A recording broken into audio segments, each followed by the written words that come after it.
article about Wild Turkey.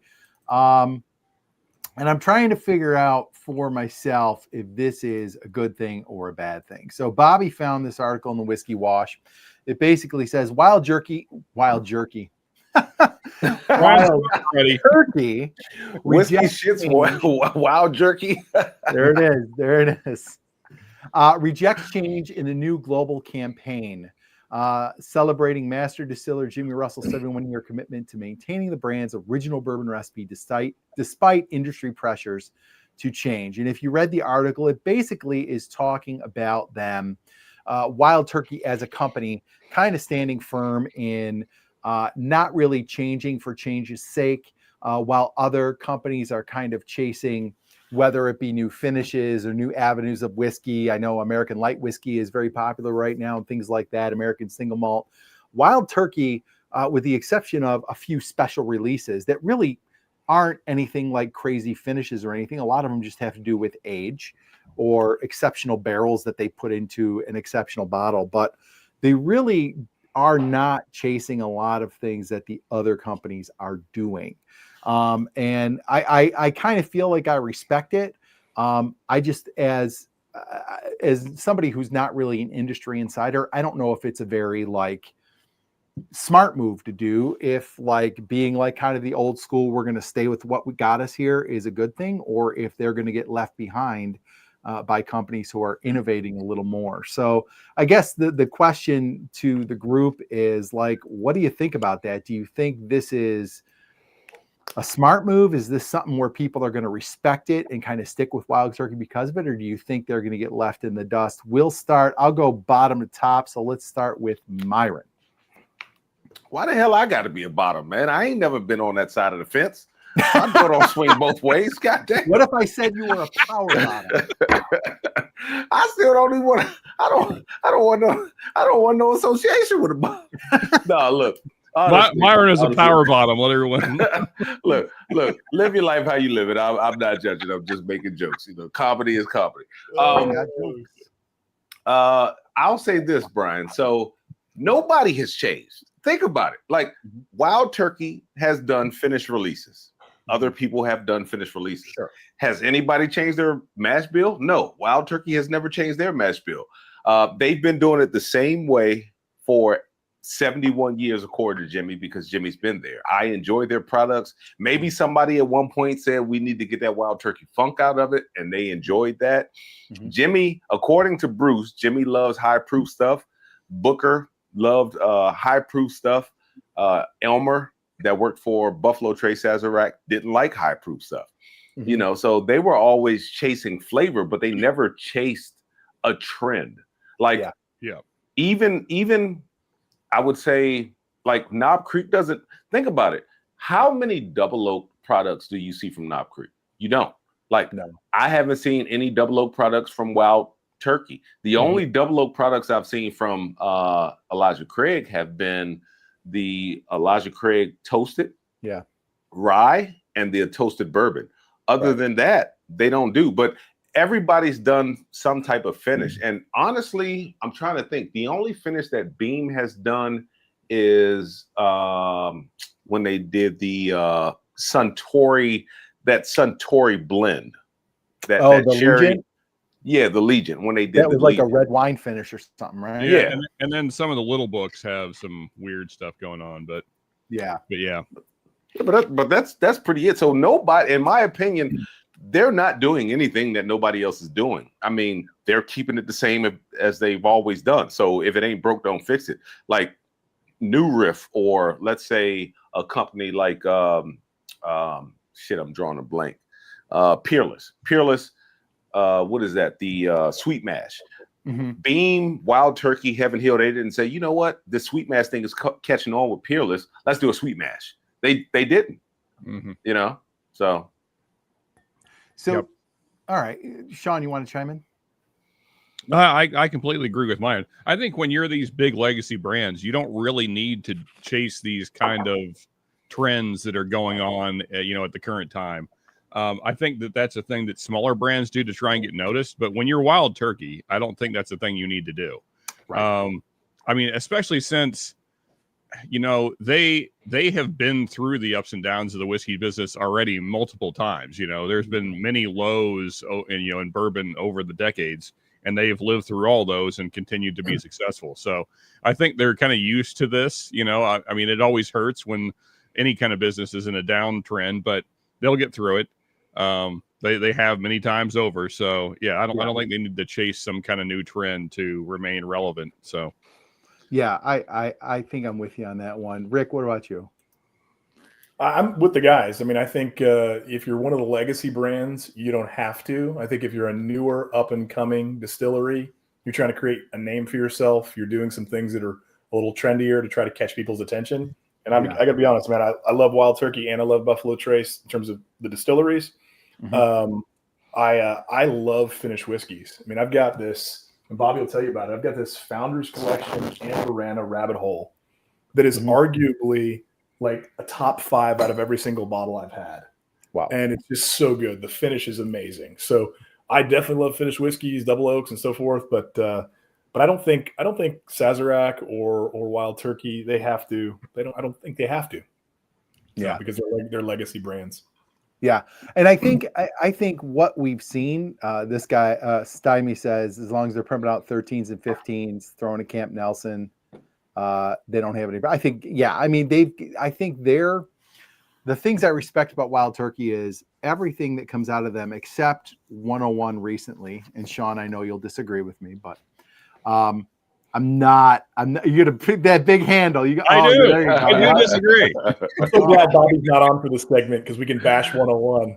I just cannot do 101. I do, though. I saw you have the 8-year. I do like the 8-year because I think that bitterness just is gone. The regular 101, like I've said in the past, a couple of the last few bottles I've had have been terribly bitter. But like other than that, I think what is impressive about them is obviously their legacy distillery. They've been around forever, but the fact that they do so many different things with one mash bill.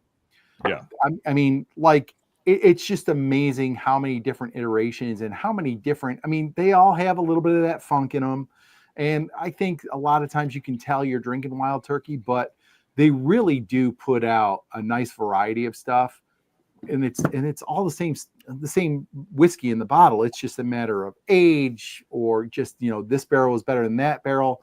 And I think warehouse location, really impressive. And blending. They're great at blending different profiles. Yeah, of course.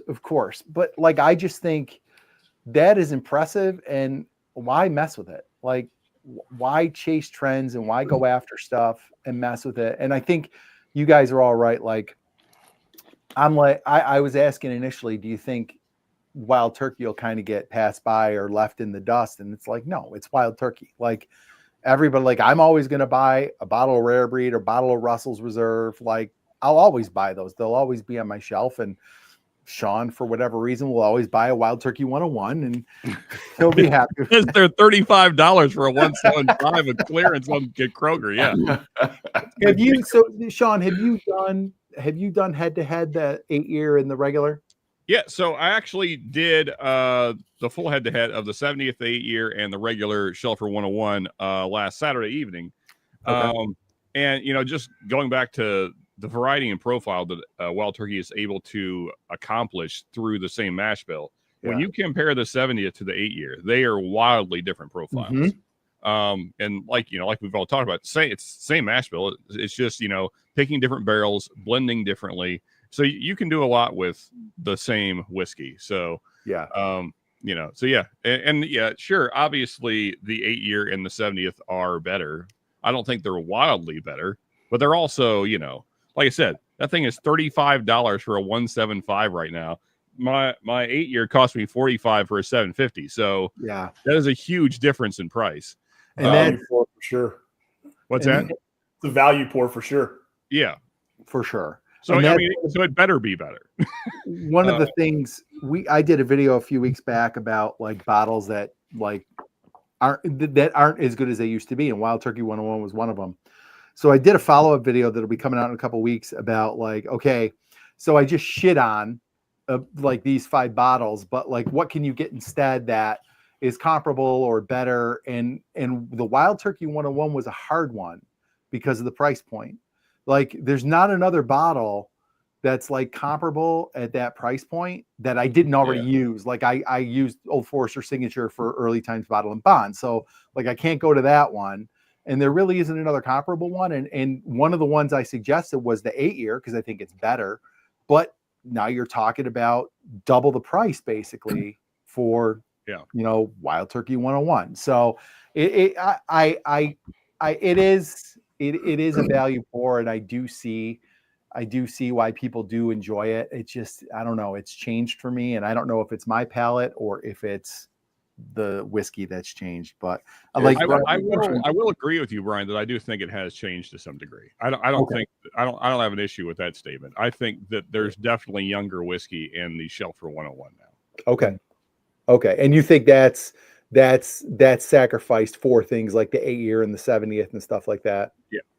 Yeah. All right. And that's one thing that I don't like, and this could be a whole nother discussion, but that's one thing that I am noticing is a lot of those bottles are suffering because they are putting out so many of like a special edition, limited release, stuff like this. And obviously that takes the juice and it all trickles down. And I think we've had this discussion before. Basically the special releases and stuff like that is kind of dumbing down the shelfers. Yeah, have you kind of the discussion we had with Heaven Hill and how since they started the bottle your own program and all that. I mean that's you're taking away from your the amount of higher age whiskeys you have. Sure. Go ahead, Rick. Have you guys tried the non-chill filtered rare breed? Oh, it's fantastic. Yes, I cannot wait until that thing is a shelfer, which is coming. Yeah, man, coming. This is insane. These, so I don't know if I've said this before. These are like $35 at the duty free at the Peace Bridge in Buffalo. Yeah, so you talk go about a value, right? And it's a liter. It's not even a 750. It's a liter. They are $35, and they are like you go over to Canada, have some lunch or something, come back, pop in the duty free, and grab like our buddy Rob, who was just in the chat.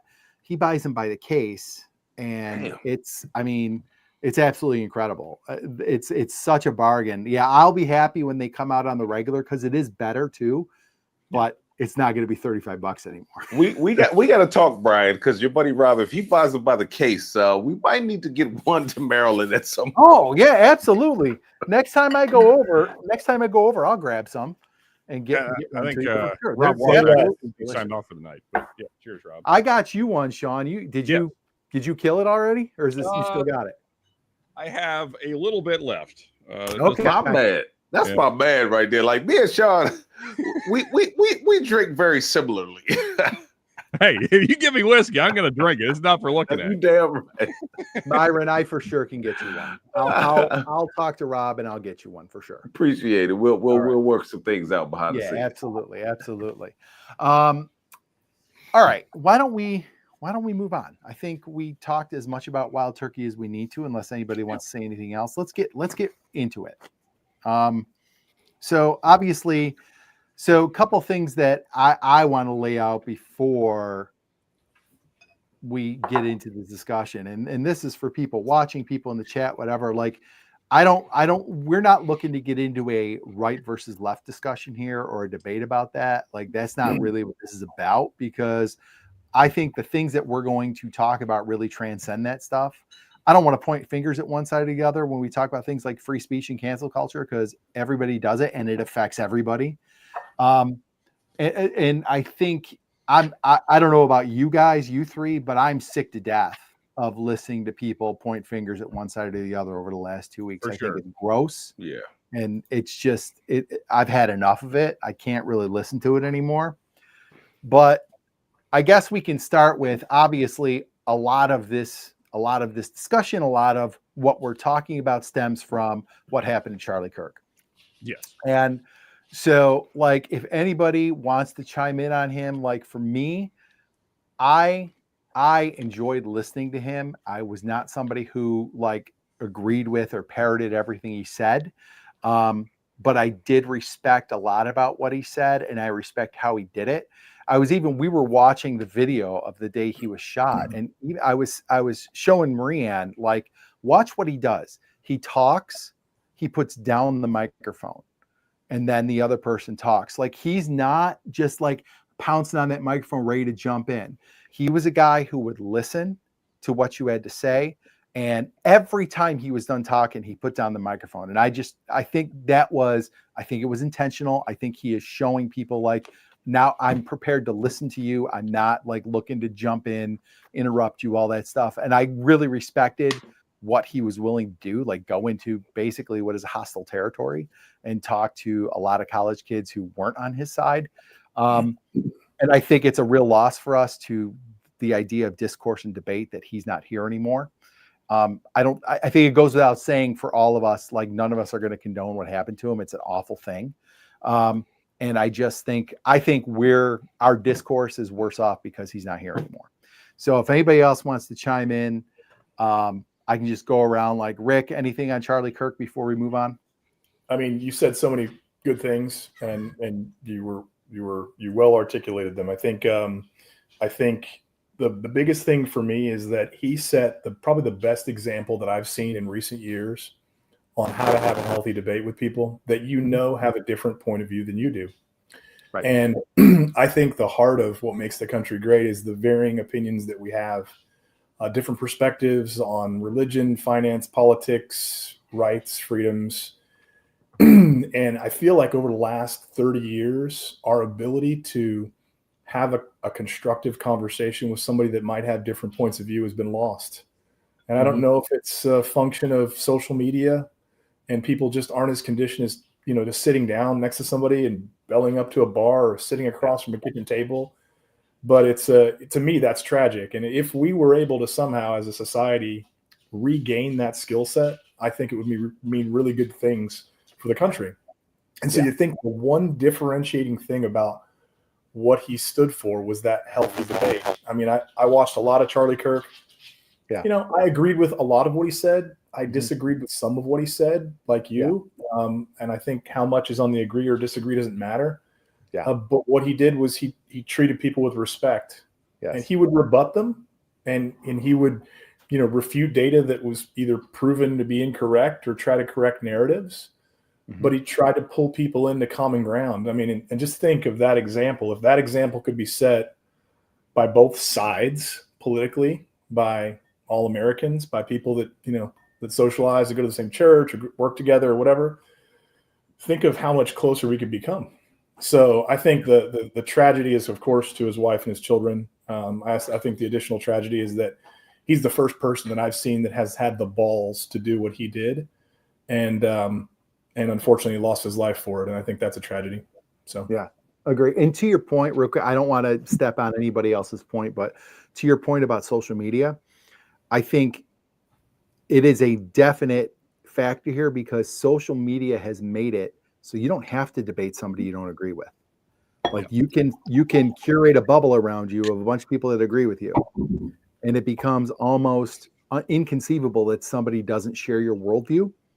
And so since you've never had to debate the points or anything, and this is not a left or right thing, it's just a general social media thing. And because you've never had to debate that, it really is hard to take when somebody has a differing view. And I think that is one of the scourges of social media. It's one of the things I hate about it. But anyway, I'm sorry, I didn't mean to chime in again.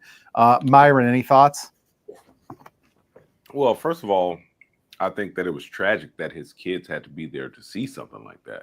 Yeah, I would never wish death on anyone. And the fact, like Rick said, and I was thinking this in my head, the fact that it has become lost on us to have a disagreement with a person without demonizing that person. Like, when are we going to start coming back to saying, hey, I disagree with you. I might not like the ideas you have. And shit, I don't even have to like you as a person, but I don't have to hate you. Like, there's become a point where we started to hate each other. Like, just because of our differing political views. And I've got friends who are left, right, middle, and we all talk about different topics. And I just, even when I disagree with those guys, I think what's lost on us is when we don't know someone, we fail to see them as a human being. Correct. Yes. So it doesn't hit us as hard when something happens to them. And I think we need to start looking at people more as human beings and and these are living people, because like when what happened to Charlie happened to him, I was like, wow, I was blown away. Like this is something that should have never happened. Like this is, you know what I mean? Like, I was like, he's got 2 kids that will never see their father again. And as the father of 2 kids myself, it just kind of hit me in a different way, you know. But I think we need to start, and I'll make it short. I think we just need to start being able to look at each other like a person and saying, hey, we have different political views and that's it. But I still see you as a human being. Yep. Absolutely. Yeah, sure. Sean, anything on Charlie? Oh, I got a lot, but I'm not going to get into all that tonight. But I think the main thing for me is the way that I looked at this now, you know, kind of reflecting on it for it's over 2 weeks now, is that for me, it was like not just losing of a person that was, you know, regardless of how you may feel about him, important in American politics and an important voice for trying to create debate. But beyond that, I mean, it was an assault on the idea of discourse and free speech. And that's what's probably more concerning to me. I mean, all 3 of you have kind of already touched on that, but and that's what's been probably the most concerning to me is the way that our political leaders have talked about it afterwards, and the way that they are handling it. That's probably been the most concern. I mean, not to minimize his death, but honestly, the way that our politicians are handling it is scarier than the loss of a single life.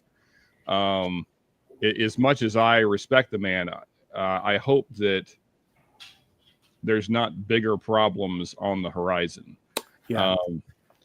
That's what's probably been most concerning to me, just watching the politics over the last couple of weeks. And, you know, I didn't, I gotta say, there was a lot of parts of his memorial that was very hard to watch. I don't know. We got to do better. I mean, it's been like 2 weeks, and my constant thought has been, we have to do better than this. Like, we cannot use the death of a father to promote whatever your political thing is. That feels gross. Yep. Yes. And I don't really care what side you're on, and that's the thing, is both sides have used this to manipulate their base, which just there's almost nothing that's more infuriating to me than watching politicians use the loss of a life to try and push forward their agenda. That is maddening. Like it's so, I just cannot tolerate that at all. Yeah. And it's funny because that's the kind of shit you would see in movies being parodied 20, 30 years ago. And now it's like, holy cow, this stuff's happening. Like, and it really is. It's wild. It is wild to see that. I think you're right about that. Like using this for political purposes, and it can, some of the things that are being said can get kind of scary. Yeah. Well, I mean, and two, just because it almost feels disrespectful to the man, because Charlie Kirk was so much about free speech and open discourse, to then take his death as an opportunity, as an affront against free speech, is like a slap in the face to him. I mean, it's like, what are you doing right now? Yes. So that's been very frustrating to watch. But and I guess we'll kind of get into that more as we go through the various topics that we have to go through tonight. But just really frustrated about, and then of course, not to get into all that, but very frustrated by the way the case has been handled as well. But agree. Yeah. Anyway. Agree. Yeah, and to one of your points, Myron, you talked about how we're not seeing people as human beings and failing to see someone as a human, and I think that's another product of social media. It's some avatar behind a keyboard. It's an avatar on a screen, and it's not a person to you.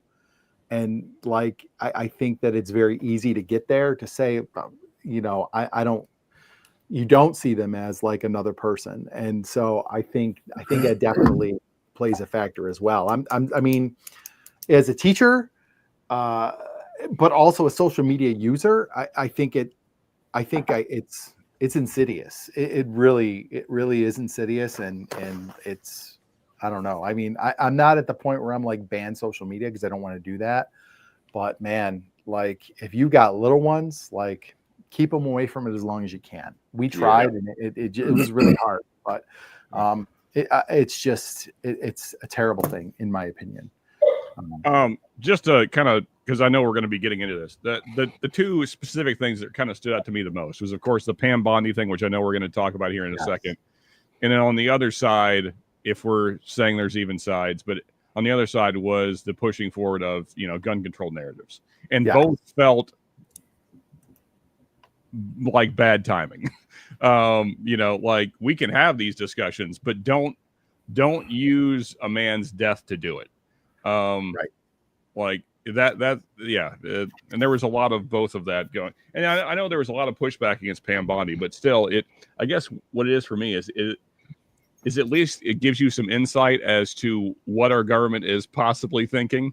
Maybe this was like a test, like, let's see if what they'll do with this. Right. And it was pretty much universally shot down, which is good. But I mean, still, it's like warning shots. Right. So let's kind of go through hold on. Marianne is going to put on a microphone. Marianne, welcome. Cheers, girl. Good to see you. Hold on. You got to hold it down. Okay. There. Also, cheers, great chat. Good to see you as well, buddy. Hi, guys. How's it going? Good. Hey, Great. glad to see you on the night. Nice to see you too. What's wrong? Oh, just, we're going through it right now. Not really. No, but. Did you talk to our daughter more? Oh, okay. No, I talked to my aunt. Oh, okay. All right. So where are we at here? Everybody just gave their kind of thoughts on Charlie Kirk before we get into the bigger issues around it. Okay. Like Charlie Kirk, the person? Yeah. Like him being assassinated, like your thoughts on him. Oh, well, I don't ever, I'm not, political violence of any kind is not okay. Yeah. We all kind of said that. Did you have anything to say about him, or you want to pass? I think I'll pass. Okay. Sounds good. All right. So I wanted to kind of take these things kind of in order of how they happened. Right. So the first thing, and I know Pam Bondi kind of early on was talking about free speech, but let's come back to that. The first thing I wanted to talk about was the idea of cancel culture, because there were some things that happened in the immediate aftermath that I thought were pretty icky, and they really were coming from both sides. So obviously you had grotesque is a word I would use. Yeah. Yes. What did he say? Grotesque. Oh, okay. You had the perpetually online TikTokers and what have you that were celebrating. Okay. And you can, I'm not suggesting anybody here is going to say that wasn't happening, but there are people who say, oh, there's nobody celebrating. And that's because your algorithm is showing you something different. That's right. There definitely were people out there celebrating, making TikToks, laughing, dancing, mocking. It was happening. Okay. And I'm not here to whatever. They'll have to answer to somebody someday. But so that for me was gross. Right.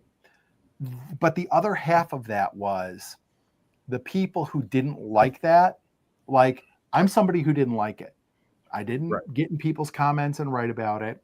We talked about it. I might have had a conversation with a friend here and there about it, but I wasn't going in people's comments and admonishing them. And I certainly wasn't reporting people. Excuse me.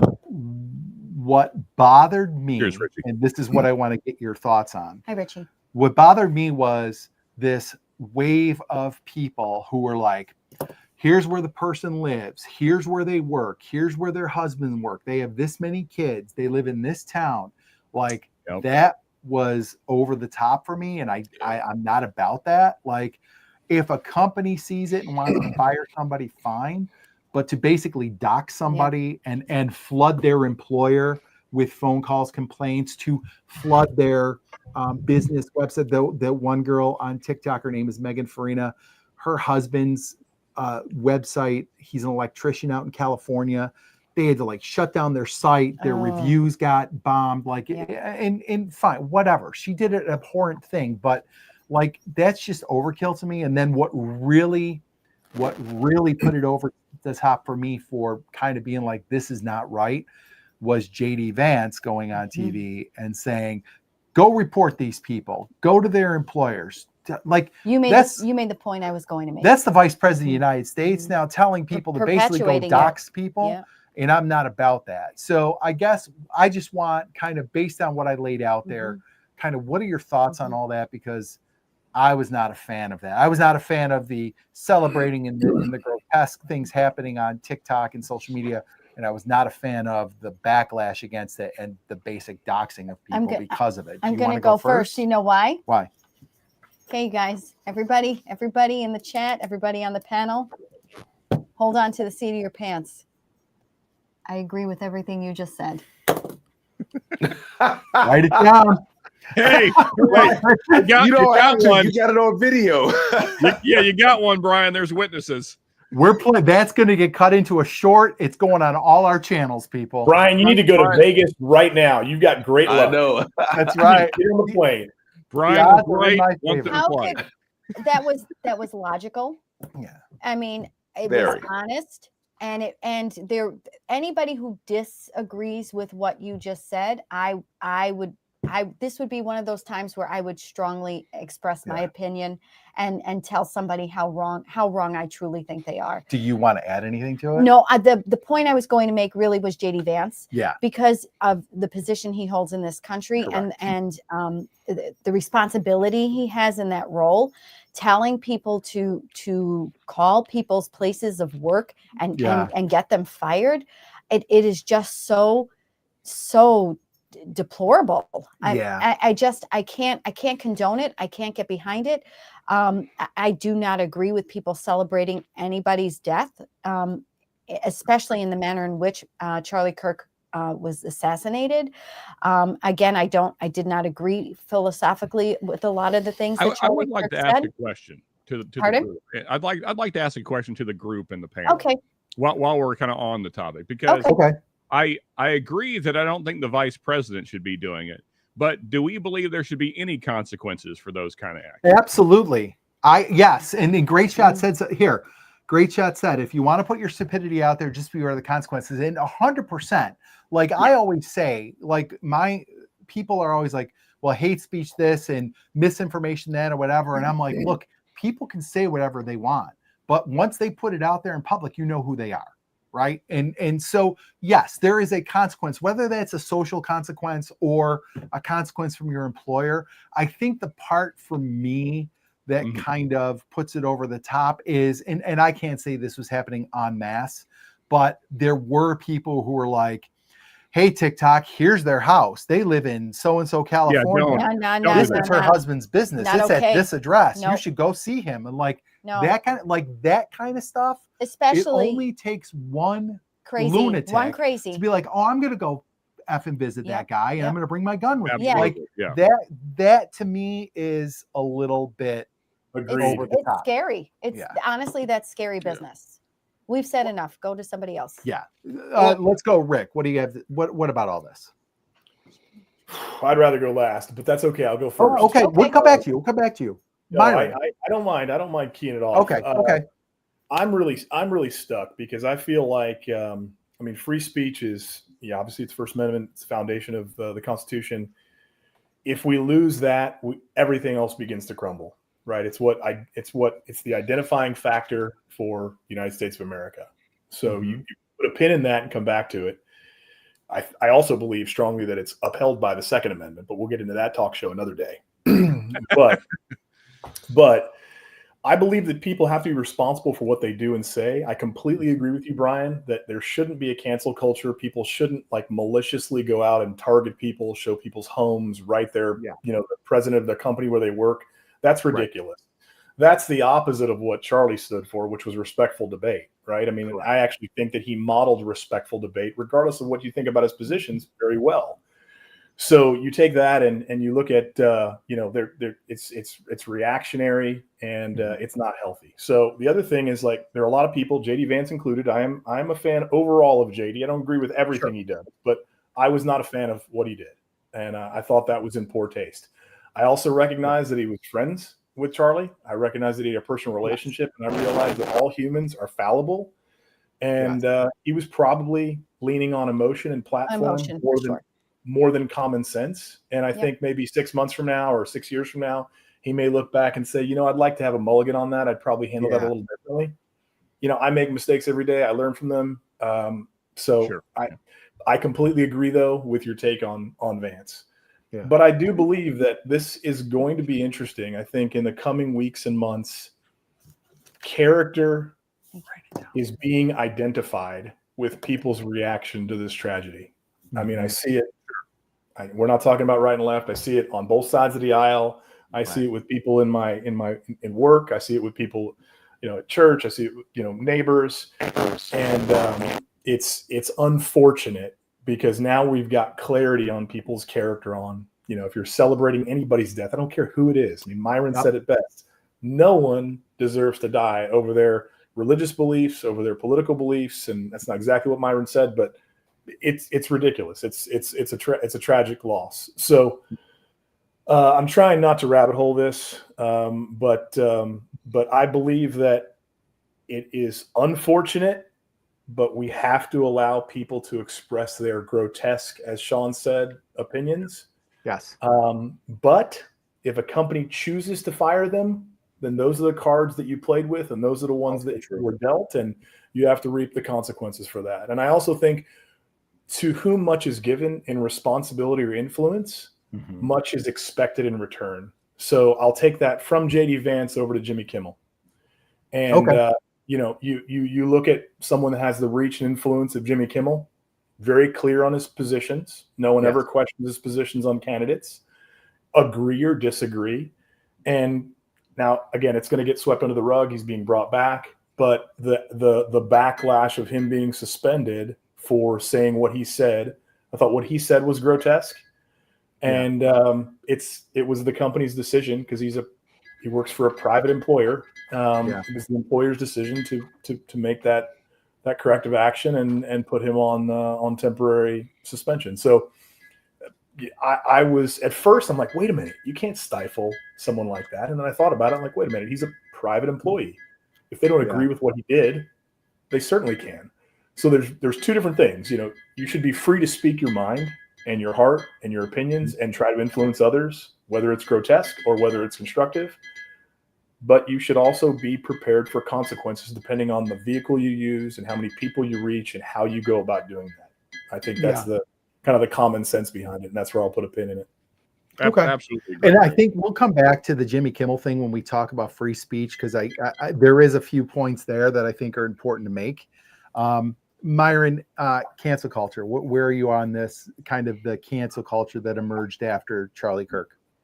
So I don't like cancel culture in general, whether it happens on the left or the right. I would rather for you to tell me who you are versus you hiding your feelings and doing it behind my back. I am more so of a free speech absolutist. If you want to say the most vile, grotesque things, then you can say them, but just be prepared for the consequences. If you are a CEO who represents a company and that company decides to fire you over your comments, then hey, let them do so. But I don't want to see the government step in and say you need to fire this person, or to put pressure on the company and say you need to fire this person. I feel like the First Amendment is very powerful, and that is what makes us who we are as American citizens. I don't need anyone stepping in to say this person should be canceled. Say whatever the hell you want, because that gives me a better picture of the person that you are. That, like I said, I need to know who you are. Don't fake it for me. Say who you are. And I would never. I completely agree with Myron. Yes, absolutely. 100%, Myron. I would never ever celebrate the death of anyone, not even my enemy. So I don't want anyone to to think that I am agreeing with these people. When I say free speech absolutists, like I said, say what you want to say. That tells me who you are. That tells me your feelings. Just like how you said, Rick. Be prepared for the consequences, like Mr. Great Chat said. But in the same sense, I don't feel like we need to cancel anyone. But I don't necessarily have to agree with you either. You know, Right. so that's the beauty of free speech. You can say what you want to say. I just don't have to agree with you. And if you represent a bigger corporation, then let that corporation do what they need to do. But I just don't need the government coming in and leaning on someone and making them do something that, you know, that I don't disagree with. And I'll just add a point to this. If you are the government and you are a side of the aisle that believes in the free market and capitalism and all that stuff, and you also profess to believe in free speech, then he should be able to say whatever the hell he wants. And if people don't like it, they're going to vote with their views. They're watching your show. The ratings are going to bear that out, and you've got to let that happen. Like, I'm getting into like our next topic, but what were you going to say? Sorry. Did Sean go yet? No, let Sean go. Okay. So Go ahead, Sean. I think that what we've done a very bad job of over the last couple of weeks is really muddying the waters between consequences from your employer and what the Constitution is. These are two vastly different things. Yes. One thing is a consequence that your employer is handing down, which is completely within their rights. That's their rights Correct. to decide that they do not want you as an employee any longer. And the other is protecting you from the government, which is much worse. That's the thing that we got to keep an eye on, folks. Whether Jimmy Kimmel gets fired or not doesn't really mean anything for our country. Let's be honest. But if the government starts stepping in and saying you can't say things, then we have a real problem. I don't know what Brian's pointing at, but I'm pointing at you because I'm agreeing with you. oh, okay.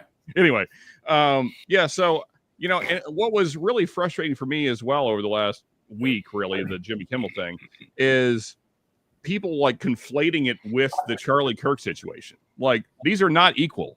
Don't try and make them equal, because they're not. One man can no longer have a job at all. So don't make these things equal, because they're not equal. And also, it's completely within Disney, ABC's right to decide that they no longer want you as an employee for whatever the reason. Now, that said, and I know we're not quite to the Jimmy Kimmel thing yet, if I find out that the Trump administration was involved in this, I will be super pissed. I'm just going to say it right now, because if it turns into the Google thing, which we're also going to talk about later, I'm going to be just as upset. So, and that's why I was like, I want to get into that when we talk about free speech, because that's definitely I definitely am kind of with you on that, Sean. What were you going to say, Maria? Okay, so I wrote down all my thoughts here because there were so many things that I was thinking about as you guys were talking. So I'm thinking of it from a place of if I'm a consumer, right, and somebody says something on social media that I don't agree with, they have a right to say whatever the hell they want to say, and as a consumer, I have a right then to not patronize their business or whatever it is that they are marketing, whatever the case may be. So the consequence to their free speech might be that they're going to lose a couple of customers or viewers or whatever the case may be. You have a right to say whatever it is, but there are consequences, and my right is that I don't have to patronize your business or buy into whatever it is that you are discussing. Now, from a teacher perspective, I'm going to tell you that teachers happen to be held in a very high standard, and we have to be extraordinarily careful about the things that we post on social media. Sure. You are all friends with me on Facebook. You will notice I don't really post anything political on my Facebook page. It's primarily about my family and like running or funny things that happen, things like that. I don't really even talk about Bourbon School on my Facebook page because we have to be very careful. And there is a line that comes into question with being a teacher and things like this. But so I think social media is another thing social media has done. It has made it so people feel like they can say whatever they want. It's a forum that employers didn't have to worry about in the past. Correct. And now it's this The thing where, keyboard warriors of the world. right. That like- they're very comfortable behind their keyboard to say whatever the hell they want, but they will not say it to your face. Well, and I will also say to your point, like as a consumer, you can also lodge a complaint with the company and Sure. be like, hey, this person is employed by you and they said this online. And that is a little different than taking that next step to like doxing them. That's kind of where Yep. I'm in and disagreement. I mean, and that's the, parents, if parents see teachers, Sure. posting, They're gonna call our they're going to call the principal. school. Yep. They're going to call the superintendent. So you have to toe the line. You have to Yeah. just be very careful Agree. and cautious about what you're doing. Yeah. But anyway, so with regard to cancel culture, do whatever the hell you want on social media. Yep. And I will act accordingly to how I feel about your actions. Well, and one thing we tell our students, and I know they tell college kids, and this is kind of a message that like the internet's forever. So Mhm. like also understand Yeah. that even without somebody reporting you or doing like doxing you or something, employers go back and look at your social Mhm. media. You have to assume the minute you put it out, somebody screenshot it Yep. and somebody is sending it somewhere else. And they talk about how employers go back and people haven't gotten hired because of things they've had on social media, Yep. even 10 years before they're sitting in front of that potential hire. Yep. They're like, sorry, I have because you to- have this on your social I media. so I'm the president of my union at my school, and I send a leadership update every Sunday to my members. I even have to really consider what I'm writing in case there's people I don't want. And it gets shared. Yeah, it gets Yeah. shared. I have to presume that my words are going to get shared. Like no matter what I say, what I do, that I'm writing with intent. So real quick, before we go further, before we kind of move, we've had a ton of really good comments. So Okay. I want to hit those real quick. Can you from tell me the what I'm chat. drinking? It's delicious. That's the Penelope creme brulee. Oh, no wonder it's so good. Oh, I haven't Um, cracked that yet. That's good. It's freaking yeah, delicious. we have a backup of it because it's really, really freaking Oh, good. nice. Mm, Absolutely. mm. Stymie thirdly, celebration goes directly to the inhumane mindset Myron mentioned previously. Yeah, I mean, really, you don't see this person as a person, and definitely great shot. If you want to put your stupidity out there, just be aware of the consequences. Absolutely. Bourbon Bounty had a lot of good points we'll go through. Professionalism, decorum, etc. We need our leaders, no matter who they are, to be clear-headed. Absolutely. Definitely. And if anybody wants to chime in on this, please do. Yeah, if I could, real quick before we go farther, because I know we're not going to talk about this later. Another thing that, because we've talked a lot about the TikTokers and the Instagrammers and all that, and all the grotesque stuff they were saying, but a one Elon Musk happened to be on a live stream and basically said that the left is the side of murder. That's equally as bad. We can't be doing that either. Yep. So, and I understand his premise, although very shallow, what he was trying to say, but you can't just call out 50% of the population and say they're about murder. That we cannot be doing that. Agreed. Yeah. So I agree with you, Sean. I was going to say the same thing, is that what we do is we judge, because I think everybody on this panel, I don't think any of us are super far right, and I don't think any of us are super far left. I'm a moderate. Most of us are pretty much either just left of center or just right of center. That's correct. So most of us share the same views for the most point, but the media makes us look at the other side. They put a dividing line down the middle, and then they make us judge the other side, no matter how close you are to the center, by the most far. The to most the left or radical. the right. Yeah. They use the word And- radical all the time intentionally in the news. It's an intentional Very usage intentional. of that word. And Myron, to your point, that's what we saw over the last 2 weeks, is what our media fed us is both extremes. If you're watching a more left-leaning media, they're feeding you the most extreme right-wing stuff. If you're watching more right-wing media, they're sending you the most left-wing stuff. And so then you end up hating your neighbor, and your neighbor doesn't believe that. Yeah. And so, yeah, it's complete. It's a fabrication. What they're feeding you is a lie. It has made people afraid to talk to each other Yeah. in a civil way anymore, exactly.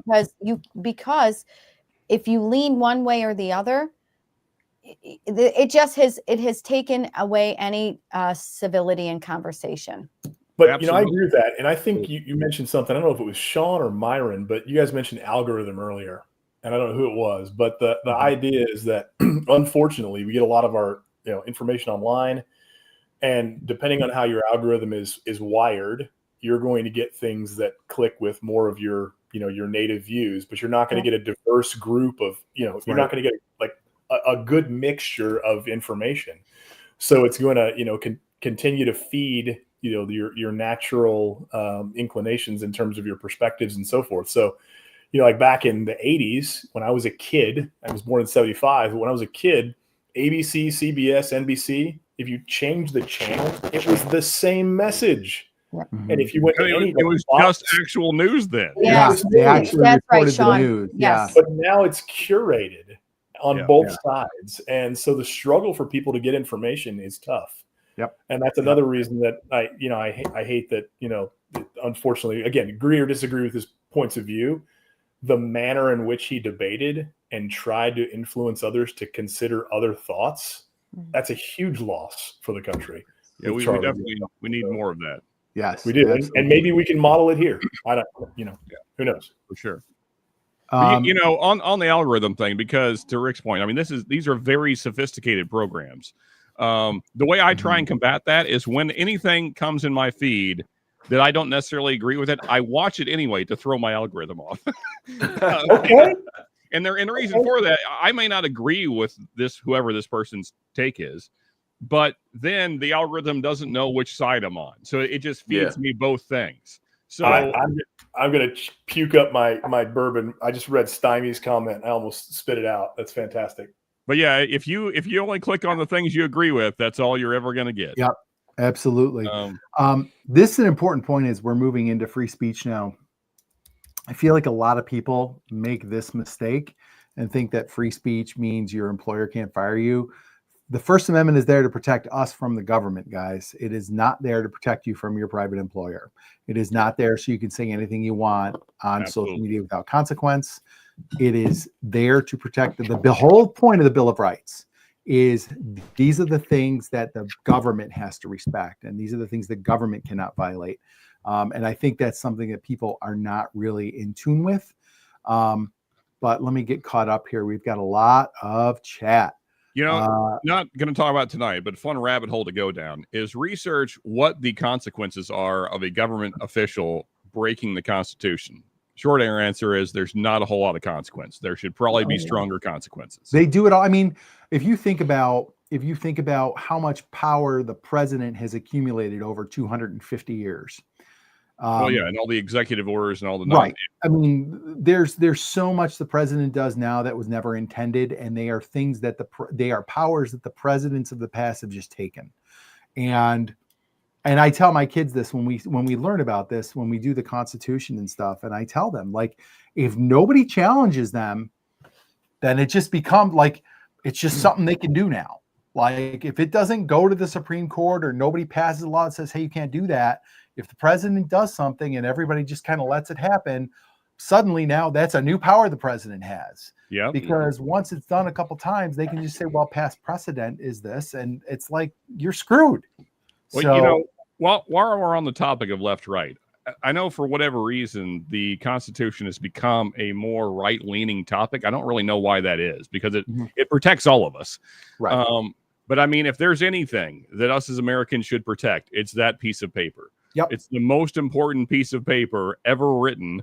I mean, because here's the thing: if you don't protect that, like be an absolutist on the Constitution, and you get Hitler's Germany, you get the guy in Italy, Mao's China, Mao's China. Like, this is where you when you start taking away people's rights, this is where you end up. Like, that's where it always ends. So, like, it's so important that as Americans, we say, no, you cannot take these rights. I don't care if you're left or right, doesn't matter. You have to be an absolutist on this. You cannot give the government more power. Yeah. It's the most important thing that we do as citizens is defend that piece of paper.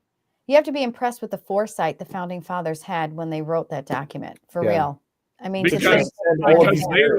because they were oppressed by a tyrannical government. They knew what it was. Well, and I think, Sean, the where you get left and right splitting in the Constitution is I think the right fancies itself as more as of like what it says is what it is.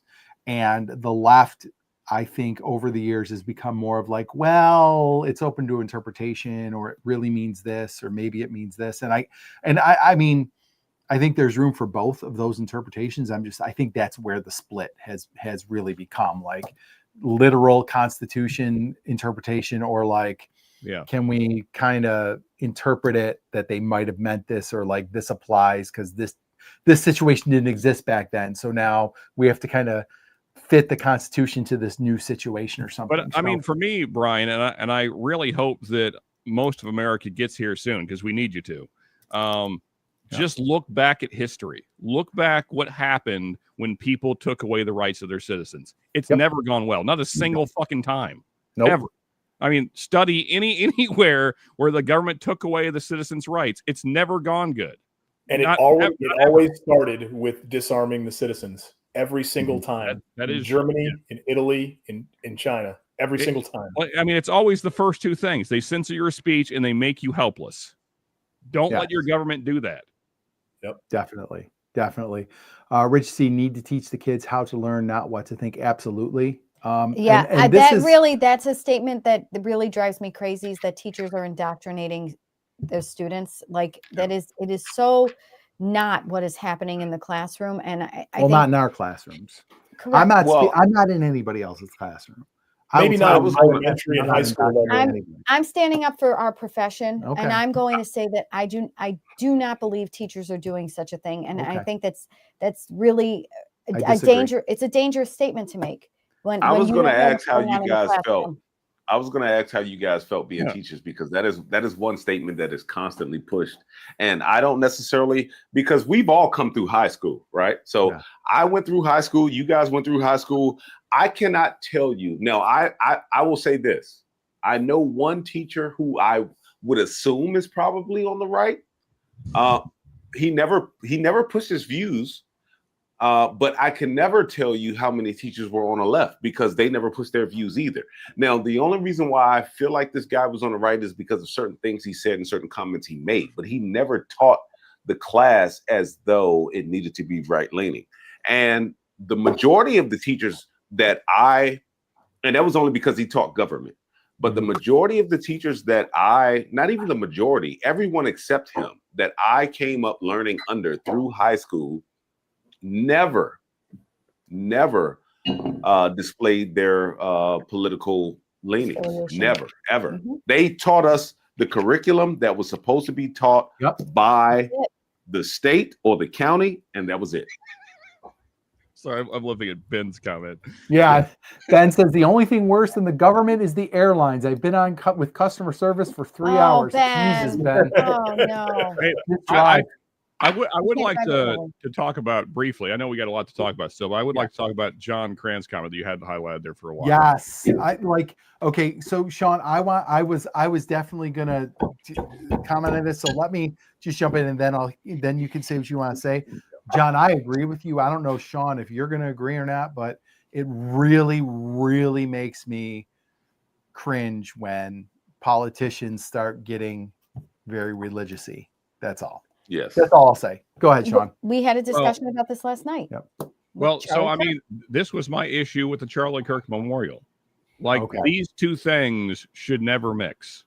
I mean, that's my opinion. I mean, and this is, and I want to be really clear about what I'm saying right here, because I think that Charlie Kirk, for the most part, was trying to do positive things. One of the major points that I disagreed with him on was he was pushing for less separation of church and state, which I am completely opposed to. And the reason, I'm not going to get into the whys. Myron disappeared. Audio only. He's still here. Yeah, but I mean, I'm not going to get into the depths of it, but I mean, personally, well, I'll say it this way. I don't think that either side is fundamentally Christian in reality. I think this is a absolute falsehood. So I don't want either side claiming that, because I think that most of them are evil. So don't claim Christianity just because your base likes it. I'd rather you just not talk about it. Are you talking about the politicians or people in general? Politicians. Politicians. Yeah. Oh, okay. Okay. Yeah. Got it. Yeah, because there was a lot of that going on at Charlie Kirk's memorial. I mean, I think I got to be honest. I mean, I'll leave my comments out on that because I got to think about it a little bit. But I mean, when Erica spoke about forgiving the murderer, I mean, I had chills on my arms because a woman just lost her husband and the father of her children, and she was talking about how her faith impacts her ability to forgive another person. And I think if that doesn't set a positive example for the entire country, regardless of what your faith is, I don't know what does. Yeah, she's not a politician though, and it's 100%. Yeah. 100%. I mean, you could be Jewish, you could be Muslim. That's a positive. Yeah, that's a forgiveness. positive example for yes. And Stymie said, to play devil's advocate, I get nervous when a party intentionally removes God from their platform, and I can agree with that too because I guess I will say I don't need a party to have religion as part of their platform. I do like to know that the politicians have some sort of moral compass. And if that's informed by their religion, then great. But when you start saying, I'm going to use this to do this, like God wants me to be president so I can get rid of abortion or something like that. I mean, my personal take, Brian, is that it's a lot of show and happenstance most of the time. Let's be real. Yeah. A lot of these people that are claiming to be Christians, if we're keeping up with their lives, no, they're not. And I'm saying this as a person that's not doing a great job of being a Christian. But I mean, we know what and this has nothing to do with the belief systems. But my thing is, if you're going to claim to be a thing, then you should represent that to the best of your ability. If you're not doing that, don't claim it. That's all I'm saying. That's a great point. And this has nothing to do with whether you think Christianity is right or not. It's just that you're making a false claim. That's my issue. Right. So don't claim it just because it puts you in good graces with your base or whatever. Right. That is also gross to me. And but if someone was authentically passionate about their faith and came to a political position and brought that with them, I would respect that. But conversely, to your point, if they leaned into it because they thought it would be a leverage point, then that's disgusting. If I'm being completely clear, I think that's what our president does. Trump did. Thank you. Thank you. Like I'm whispering it because I'm saying Trump 100% did that. Did you hear his comments about the Bible? Yeah. I love the Bible. It's the best book in the world. The best. What part of the Bible do you like? Oh, I don't know. The Old Testament and the New Testament. Like it was so contrived. That's my whole point, Marianne, is that there's so many bad actors out there that are playing a role. And he was a reality TV star. And that's, I mean, I just hope that more people just see them for what they are. That's all. Like, do not let these be your religious leaders because they're not. Don't put your faith in any of it. Yeah. I found the older I get, I don't have time for hate. I just don't have time for them. Yeah, correct. I like, and that's kind of like, especially this week, or these past 2 weeks, I spent the first half of these 2 weeks getting real pissed. And then this week being like, fuck this. I can't even get torn by these two sides anymore. It's just, it's exhausting. It's exhausting. It takes too much effort. And you know what, Brian? I think as much as I hate to frame it this way, I think in a very strange way, Charlie Kirk's assassination has woken up a lot of people. I they're agree. Starting to see that both sides are playing us. Yes. So if any positive has come from this, it's that. So, and it's sad, and I hope that more information comes out as to how things actually happened, and very unfortunate that, I mean, he was only 31. I mean, he was a young man still. Yes. With two young children. So yeah, new father, very unfortunate. But if it wakes up a country that's been sleeping for a while, then maybe there's some positive that comes from this. Sean, have you been watching or listening to Candace? What's her last name? Candace Owens. I watch her live streams every day since he was born. Candace. She has been an absolute Valkyrie. She is relentless. Yeah. And I'm no Candace Owens fan. Please do not misunderstand. But there are some interesting. No, I want this pen. Okay. There are some interesting points that she's putting out there. Yep. questions are not proof. That's what I'll say about No, Candace Owens. but That's all. Listen, Um, but questions are questions. Sure. And they deserve answers. did we land on the moon?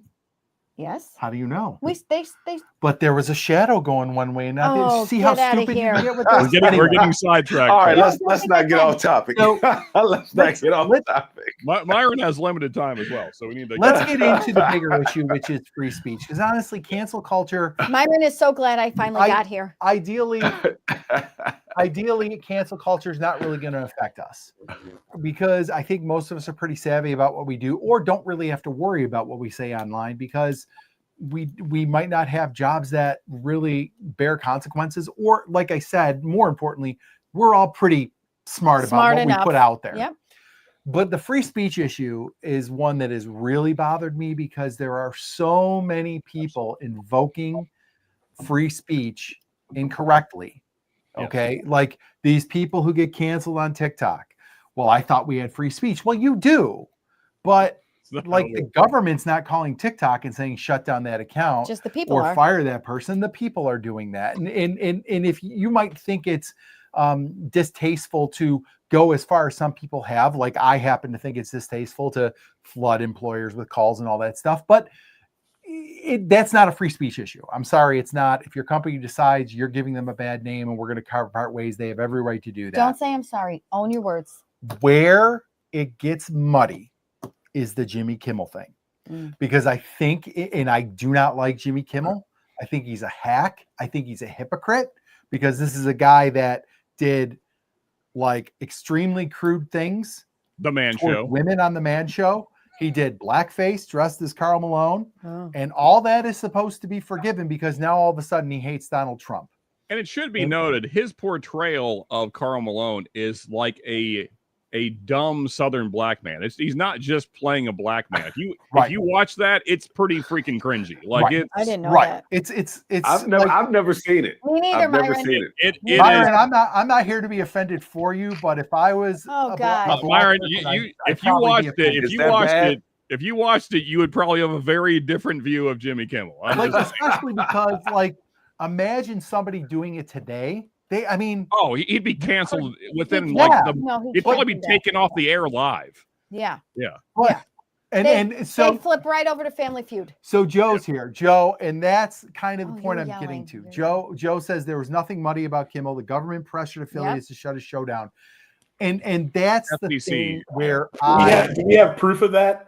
if you've 'Cause got Yes. okay, We so have. yeah. I have comment. hold on, Rick. I've heard Trump make comments that it's a disgrace that they put him back on Right. the air, and he's going. He's Right. going to go after it some more. Let me finish That's a different thing, though. Let me finish my That point. he's the guy. He's the president. So, Joe, I agree. That is where I have an issue. And that's where it becomes a free speech issue. As much as you hate Jimmy Kimmel and you might hate what he says, it can definitely be a free speech issue if the government does that. Now, do we have proof of that? No.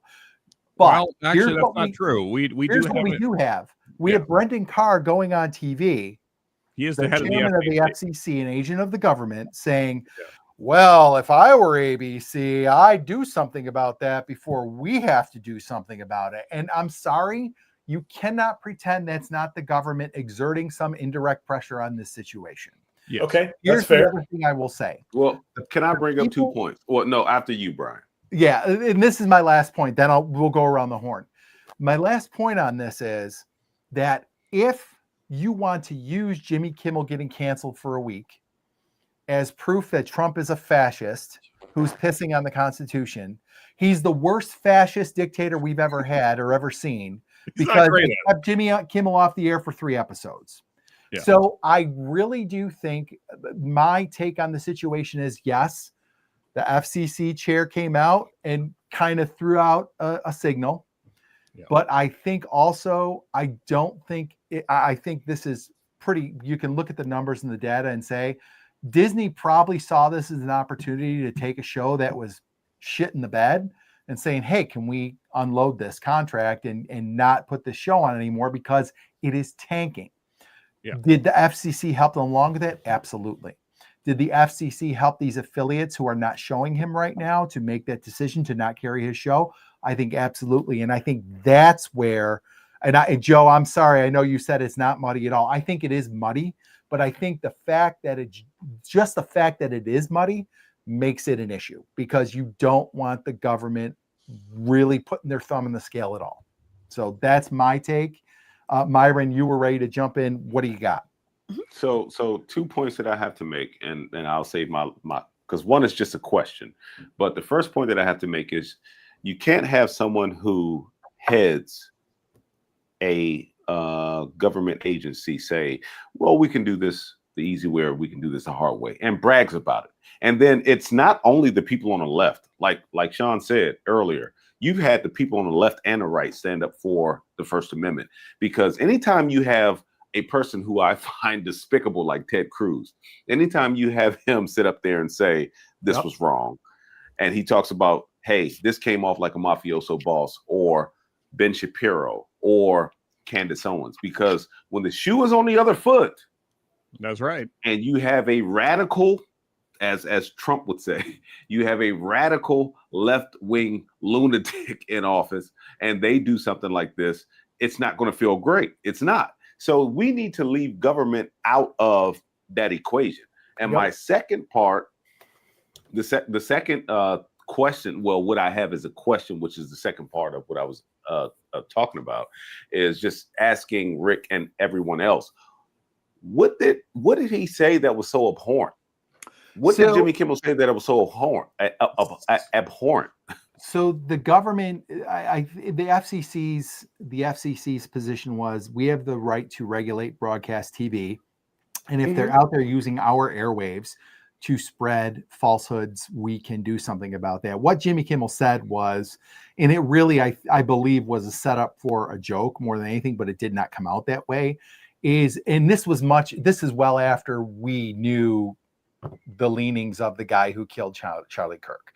And he said, the MAGA crowd is out there trying to do anything they can to prove that the assassin's not one of their guys, even though he is. So it was blatantly false. But was it abhorrent? Because that's what I yes, hear. You can go on TV and say some false shit. Is that what he said? Yes, that's it. That was the statement? Yes. That was it. I mean, the whole statement? I'm paraphrasing, but that was the gist of it. If somebody in the chat, if you have the opportunity to go like copy and paste it and throw it in the chat so we can have the exact wording, that would be helpful. But that was kind of the gist of it. Yeah, Myron. Yeah, the lead in. So the lead in. No, that's why I asked the question. It was more of a rhetorical question because I know exactly what he said. The lead in was what he said about, we know it was someone that was MAGA, basically, paraphrasing. Which at that time we knew that his folks were Republican. Okay. We knew that he disagreed with his folks. Okay. It had just come out that he was living with a person who was transgender. Okay.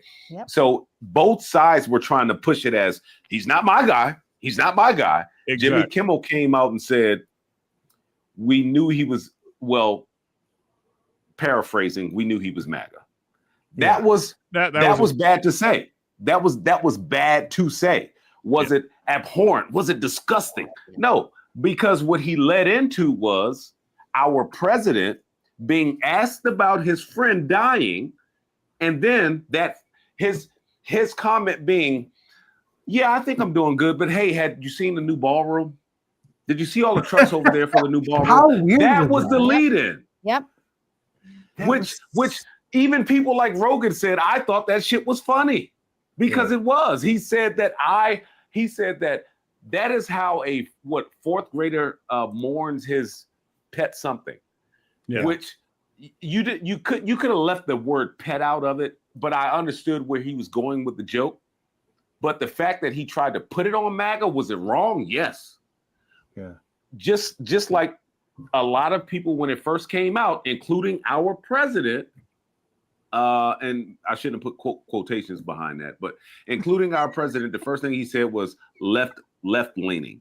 These were left leaning lunatics or left wing lunatics. I'm on the Associated Press, right? Like that's a pretty, like, people will agree that that's, and he said he threatens to target radical left after Kirk killing raises fears, he's trying to silence foes. Like, I mean, he was very fast to pronounce that it was the radical. There's that word again, the radical left. But like, to radical my left. point, like both sides were like, it wasn't one of us. Well, nobody. Like, wasn't one of us. nobody You mean And this- caused the shooting? Marina, did you mean yeah, who the caused shooting. Yes, Shooting, yeah. yes. Okay. This Nobody is wanted the to last claim thing I'll say, and then I'll shut up. So shortly after that, I saw multiple videos, and one guy, and this is what scared me because I have a son who drives and I have a son who is about to start driving. This was a guy who was a cop on TikTok, and you could clearly see he had a K9 unit. And the first thing he said was, well, I don't want to say the first thing he said, but some of the things that he mentioned were these motherfuckers, and talking about people on the left, and they want to take us out. And if they want to start a civil war, they've opened a can of worms that they wish they'd never touched. And I was like, why are you saying they? And even at Charlie Kirk's funeral, they kept saying they. The Turning Points Memorial, they kept saying they. We know it was one fucking lone shooter, and they kept saying they. Everybody kept saying they. Even when you listen to and if I don't want to stop your thought here, Myron, but I want to pinpoint that the possible they is actually the government. But anyway, continue. yeah. Shit. Yeah, the possible they in me and your mind, but to the masses, you're right. I know what you mean. Yeah, who don't believe in this mass conspiracy is thinking they the other side. That's the right. left.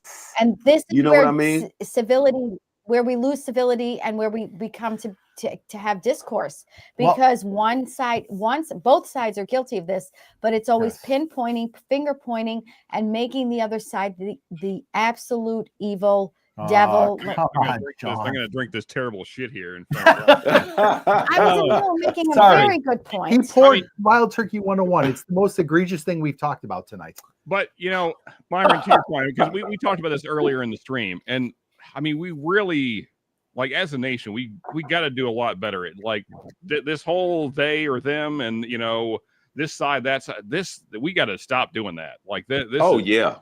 I agree. I mean, if anything comes out of this, I hope that more people realize that, like, this whole, I mean, and this is a good friend of mine. I consider him a friend. We talk a lot. If you watch other streams, you may have seen him on streams. I'm not going to call him out, but he threw something up on Facebook that was pointing out how, Trump is potentially on the Epstein list, whatever. He might be. Here's my issue with that kind of thing.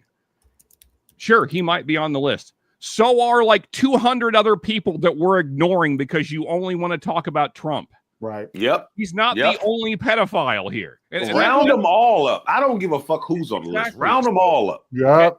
And that's what drives me insane about this left-right stuff. You get so hyper-focused on the one guy you don't like that you ignore all these other pedophiles. Because the other pedophiles are on your team. You guys are all crazy. There's no list. Yeah. I mean, like that's what's so infuriating. Like, and like we talked about earlier, both sides do it. Both sides are like you were saying earlier, nope, it's not my guy. It doesn't matter. It doesn't matter. The whole problem is that we have let our media divide us so much that we have people shooting people over speech. That's the problem. It's not whether it's your guy or their guy. That's not the problem. The problem is we've let this government and our media divide us. That's the problem. Well, you're getting negativity sells, and the dollar is king. Anything that's king. Myron. Comfort is king. The dollar is king. Queen, however you want to say it, it is top fucking dog, and that's all they want is money, and it's never enough. Rick, go. You're hitting on something. I mean, totally agree with both you guys. I mean, you think about 9/11. You look at who made money. You look at what happened last week, and look at all the laws that were passed that nobody talked about. In California, there were 2 significant laws that were passed. Yeah, I said one to Rick. I was like, I can't believe this is real. Yeah, so it's interesting. I mean, the idea that both parties are pitting us against each other so we can be busy arguing about points of view that do matter, while the elite is busy doing other things with our money and our future and what have you. So that's a whole rabbit hole for another session. Yeah. Oh yeah. Joe says, but he plus 50 more are protecting everyone on the list, and the 51 of them all have something in common. Yeah, Joe, I think that's an incredibly superficial take. I'm just going to call you out on it. I agree. But Joe said something else. He said lies and bullshit are not part of FCC standards. Carlin told us what 7 words aren't allowed, and there's a point. So there was an explanation given. There was a guy. He was a lawyer on CNN, and I wish I had gotten the clip, but he basically made the case, and this is on CNN. This is not on Fox News. This guy was not a Republican, but he basically made the case that the FCC would be well within their rights to regulate what's on their airwaves because the broadcast networks are using the government's airwaves, and that comes with some responsibility, and it goes beyond just cuss words. But I like, and fine, whatever. But my answer to that argument that like, well, technically the FCC can do this is kind of like Great Shot said it earlier, and Jeff Goldblum said it in Jurassic Park. Just because you can do something doesn't mean you should. Yeah. And like we've like, I don't think in my lifetime I've ever seen the FCC flex this kind of muscle to regulate what's said on their airwaves beyond obscenity. So, I mean, it just seems like, well, we can do this, so let's screw Jimmy Kimmel because he said something that we didn't like. And that to me is very, in fairness, I'm not comfortable with that. I don't like it. And I would much prefer if people want to call ABC or Disney and say, hey, Jimmy Kimmel's a piece of shit and he's a liar. And if they get enough complaints, they suspend him or whatever, fine. But to have the government signaling like they did, I'm not a fan of that. To be fair, I don't think I've ever seen this much political discourse either with people not being able to have civil conversations than we've had in these last, I would say, 10 years. This is it's gotten worse. Agreed. Over time. There used to be a time where like, okay, I'll give you a perfect, for example, during 9/11, when George Bush was the president and he stood on that, on the rubble. The bear, Marianne. Pardon, what did you say? What did you say? I said you're poking the bear. But I'm joking. Continue. Oh, I'm sorry. I just, when he stood on the rubble and he said, you know, I hear you. The people of this country hear you, and soon everybody will hear you. I'm not trying to get into anything beyond the fact that regardless of your political affiliation at that time, in 9/11, 2001, everybody stood behind the president of the United States. Last time. Thank you. Well, I really mean this point. What I'm saying is there's been such a great divide. It's never been this bad. Yeah. And I think a lot of it has to do with the keyboard warriors and social media, which has really emboldened people to say things behind a screen that they wouldn't say to each other's face. Yeah. Well, and there's no doubt. And our regular media. I mean, our regular media is doing the same thing. They're doing their best job to divide us. Yeah. For sure. Yeah. There's no doubt that social media has amplified things. Cable news, cable media. I'll agree with you on that, Sean. Cable media definitely separates us. I mean, from MSNBC, CNN tries to say they're in the middle, but we know which way they lean. No way. Fox leans right, MSNBC leans left, CNN leans center left. They're more, so we know they try to divide us. The only thing that I will say is local news, they report on the weather and they report on local shit, and that's it. And that's it. They don't they don't no commentary. They don't give really any commentary. It's a good point. You know what our weatherman's name is? Patrick Hammer. Patrick Hammer. Patrick Hammer. That's not a great porn name. Come on, man. Patrick Hammer, Storm Reed. There you go. Joe, I think that's kind of the point I was making, that they can do it, but they probably shouldn't, especially, and I think it's arbitrary. Yes, they'd just deciding, oh, well, shit, we haven't done this for 2 decades, but Jimmy Kimmel said something we don't like, so let's throw up the flag and let people know. And your point about the mergers as well, those 2 companies, we can't prove it, right? But it seems pretty convenient that these two companies who need the FCC to approve a merger are like towing the line and saying, well, we're not going to carry Jimmy Kimmel.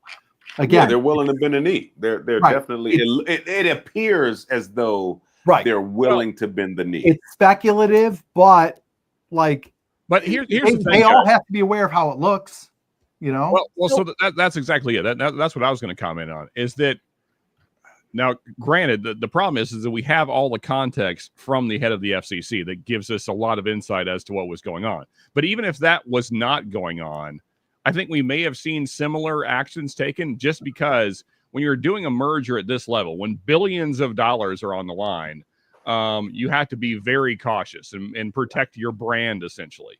That goes back to Myron's point. Money is king. Yeah. So, I don't know that we would have seen a drastically different outcome, even if the FCC had not been involved, just because of kind of the political temperature at the time and Right. Jimmy not really having the best take. But I mean, who's to say? That said, I'm still very much against what the FCC did. I mean, that's definitely the government getting involved and probably overstepping. Yes. I think everybody on the panel agrees with that. Yeah. Yeah. Well, and then it becomes a free speech issue. I'm sorry, like all the others talking about free speech, I think is bullshit.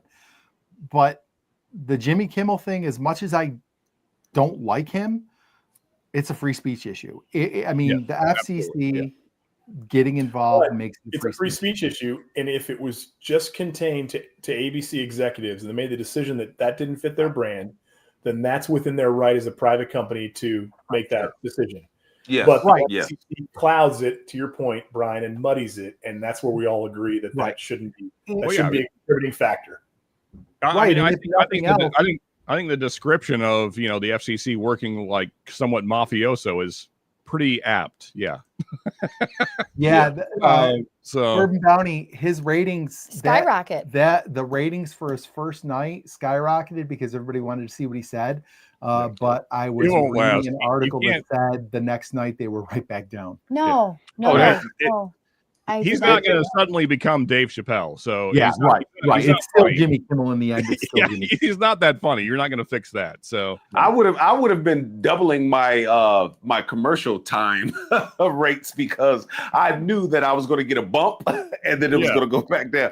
I don't know what his ratings are as opposed to the other comics on at that time of night because shit, most of the time I'm asleep. I'm trying to get in bed because I gotta They're be all up. pretty bad. I haven't Myron. watched Colbert since he was really on Comedy Central, and that's because I worked a rotating schedule, so I was able to catch him, and I thought he was pretty funny. He was a parody of a Republican, and I thought it came off as pretty good. When he went to the main show, I think I caught him here and there, and it was okay, but it wasn't, But I like when he was I'm the toner champ in The Office. So like Rock. Joe makes a great point here. He said that Jimmy had more views Tuesday than he had collectively all year. Yeah. 100%. God. The late Well, night look. talk shows suck now. And Stymie, I would even go further back and say the last one that was worth the damn watching, although I didn't mind Craig Ferguson, David Letterman. Craig was. Oh. I like good. Letterman. Yeah, but I kind of fear now for Saturday Night Live. I don't. It sucks. No, that's not what I'm saying. I'm just saying, are they going to get nailed by the FCC? We need You know this what I mean? Chappelle show. I and can we need also- Not after this backlash. We need I the don't think Chappelle they're gonna- show. I- And we I need the think- Living Color back. That's what we need. We don't need. I think people in the Yeah. FCC are be like, okay, everybody, let's just shut the fuck up I think and not that's say anything. Yeah. probably a good idea. Hey, look, guys. I was trying to stay on till 10:15. It's 10:17. I got to make a quick run. Brian, I'm gonna mute myself and cut my camera off. Put me backstage. If I come back and you guys are still on, I'll hop back on. Sounds because good. we, Thanks, Myron. we have to talk about the Google thing. There's no way Yeah, we can. that was what I was Oh, going to yeah. go to next. Damn it! I was Good so night, guys. enjoyed I'll that be- one. All right, Myron. Here is the next topic. Now of I stand discussion. alone. Now I'm just a lone There's- soldier here. No, you should not. No, you you're should not. not be alone. You should be. You're not a lone soldier.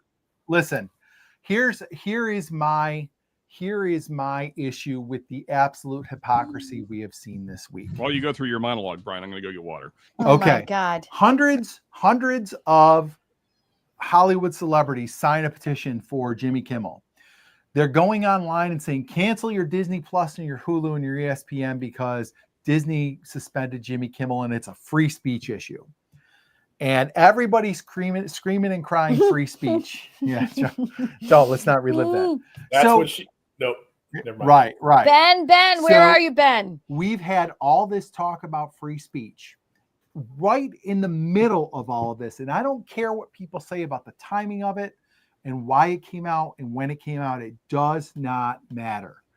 Right in the middle of all this talk about free speech, we get the Senate, I think it's the House Judiciary Committee's report on Google with executives from Google and YouTube testifying that the government, the Biden administration, was in constant contact with them and pressuring them to silence people who were putting out, quote, misinformation about COVID. Misinformation is the worst word that has come out of the social media era. There's no such thing. Like, I know there's information that is wrong, but to label something misinformation for the purpose of censoring it is bullshit. So Agreed. like this story comes out and suddenly there is zero curiosity about the First Amendment. Nobody has anything to say. No outrage. There's no petitions from our Hollywood celebrities. There's no protests anywhere about this to anyone. And you know what? I say damn the Biden administration for doing it and damn Google for following along with it. Google should have just said no. But just like Sinclair and Nexstar, they didn't have the balls to do it. So my issue is that we have infinite fight and curiosity and willingness to protest about the Jimmy Kimmel First Amendment violation.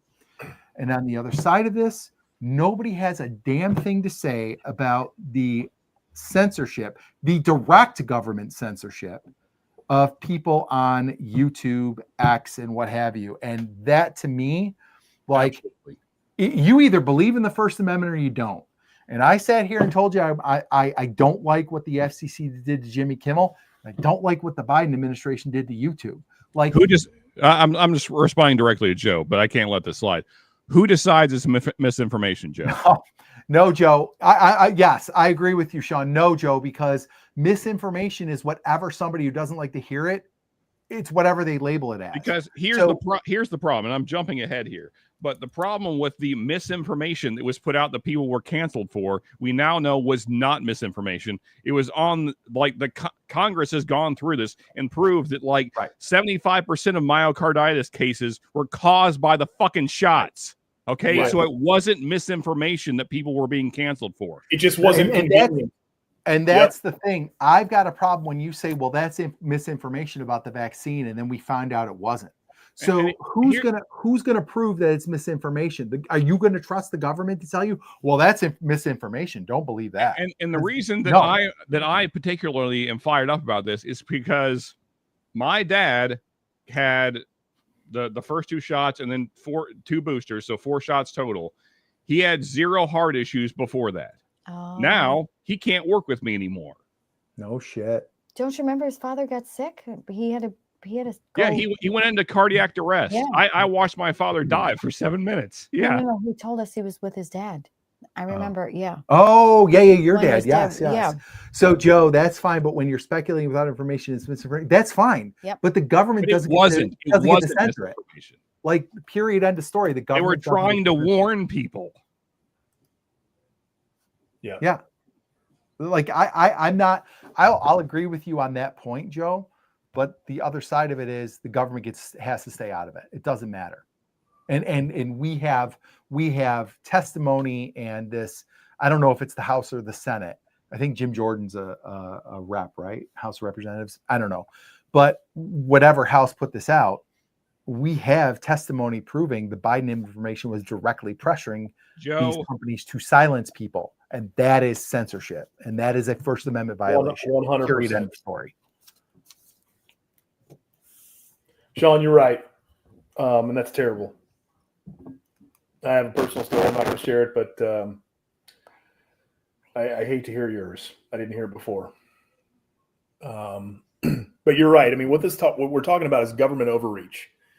It was government overreach, and I didn't know that until tonight, but I'm open-minded. And so if Brian says there's proof, I'm going to believe Brian because he's somebody I trust. So there's proof that the administration pressured the FCC to pressure ABC, then that's not okay. Even if it's convenient for it to be okay, because I might side a little bit more center right than center left. But I can say that that's not okay. And so again, we're trying to model the right behavior here when there are disagreements and there are different points of view. It's also not okay when the Biden administration misled the public with something that is so center to existing, and that's our health. Yes. And now you have to go into multiple rabbit holes of money and Pfizer and trillions of dollars being made and Bill Gates wanting to depopulize the world. That's a whole different rabbit hole on why that might be the case. And we're not going to talk about that tonight, but it's not the government's place to force that on us. Correct. And it's also not the government's place to use political influence and judges to go after candidates that they don't like. So let's be honest. I mean, the Biden administration targeted President Trump, like Trump or not, they targeted him like it's never been targeted before. You've never seen anything like it before. And I kind of sound like Trump, and I hate that. That makes me cringe. But like, and without getting into a lot of detail, we're all talking about government overreach with the FCC, government overreach with Google, government overreach with the judicial system to try to further your agenda. We need our government to be public servants as those positions were originally created. And then you step out of that servitude and you go on with your private life. That's what we really need from our government, from Republican or Democrat, Libertarian or Tea Party. It doesn't matter. That's what we really need from our government. And if we could ever get back there, it would be an amazing time. I agree. I would like to speak to this comment that Bourbon Bounty made. We need to be able to trust our government. And you know what? What did he say? He said that's not going to happen. No, I know. But you know what? I really want to say is my position. My official position is fuck 'em, Bobby. I'm sorry, really, Jody. Go ahead. Oh, I really did. I really, really did. During COVID. Oh, I know you did. I listened, I watched the news, and I was 100% in on whatever was happening on the news. I am kicking myself now, to be very honest, for not doing some more research, for not investigating a little bit more. I'm a smart person. I have a master's degree, and I should have really done a little bit more research. But again, you have to understand, like, I was the president of the union at that time as well, and I was looking out for all of my members as we were going back into the school, and I was going. And what did we have to do? We had to clean. We had to wear masks. Get shot. Oh no! Oh yeah, we did. We did. Otherwise, we had to be tested. And Joe, that's the difference here. Joe says, if I went around saying knee surgery causes high blood pressure, it would be misinformation. Yep. That's true, Joe. But that's not what we're talking about. Government are not forcing you to get knee surgery. And also, that's not the misinformation we're talking about, Joe. And that's a huge difference. You are creating a straw man, which is not. That's not what happened. There were doctors that were deplatformed during the COVID situation because they were calling out myocarditis, and the cause was the shots. They were taken off of YouTube for saying that. Correct. And here's the thing, that was proven true later. So it was not misinformation. These were doctors that had experience. This is our medical community saying this is a problem, and they were not allowed to say that because the government said so. That's why I can't trust my government, because they were making a lot of money. And they didn't want anybody to know about the fact that people were getting sick because of the shots. We should have been, honestly, we should have been a little suspicious with how fast the vaccine came to be, because vaccines don't come around that quickly. And people, regardless of any of this, people were forced to get the shot. Yep. The government agencies, including our state's Department of Education, forced us to get a shot. Joe, to be doctors fair, were they said either we get the shot or we have to be tested weekly. That was what that is what they said. We were not we were not 100% forced. It was one or the other. Okay. Either we had to get the shot, well, there or were we plenty had of to people. subject Okay, ourselves so I to will be say tested. this. there are plenty of examples, primarily the military, of people who Yes. did not have that Yes. option No. and were forced to get no. the shot. So I just want to speak in I know, accuracies. I know. And that is the truth. You are right. You are right, because there came a point where I stopped getting it. Like I got one and a booster, and then I was like, "Fuck this, I'm done." Well, when we heard about the what is it called? I'm sorry, the heart Myocarditis. and affecting children, Yeah. and our son was playing hockey at the time, we were like, "Oh hell no, our We baby's stopped. not getting another shot." And by the way, I have probably a pretty extreme algorithm, but I was being fed the deaths of all kinds of teenage athletes at the time. I remember watching dozens and dropping dead. dozens of Mhm. teenage athletes die around our country.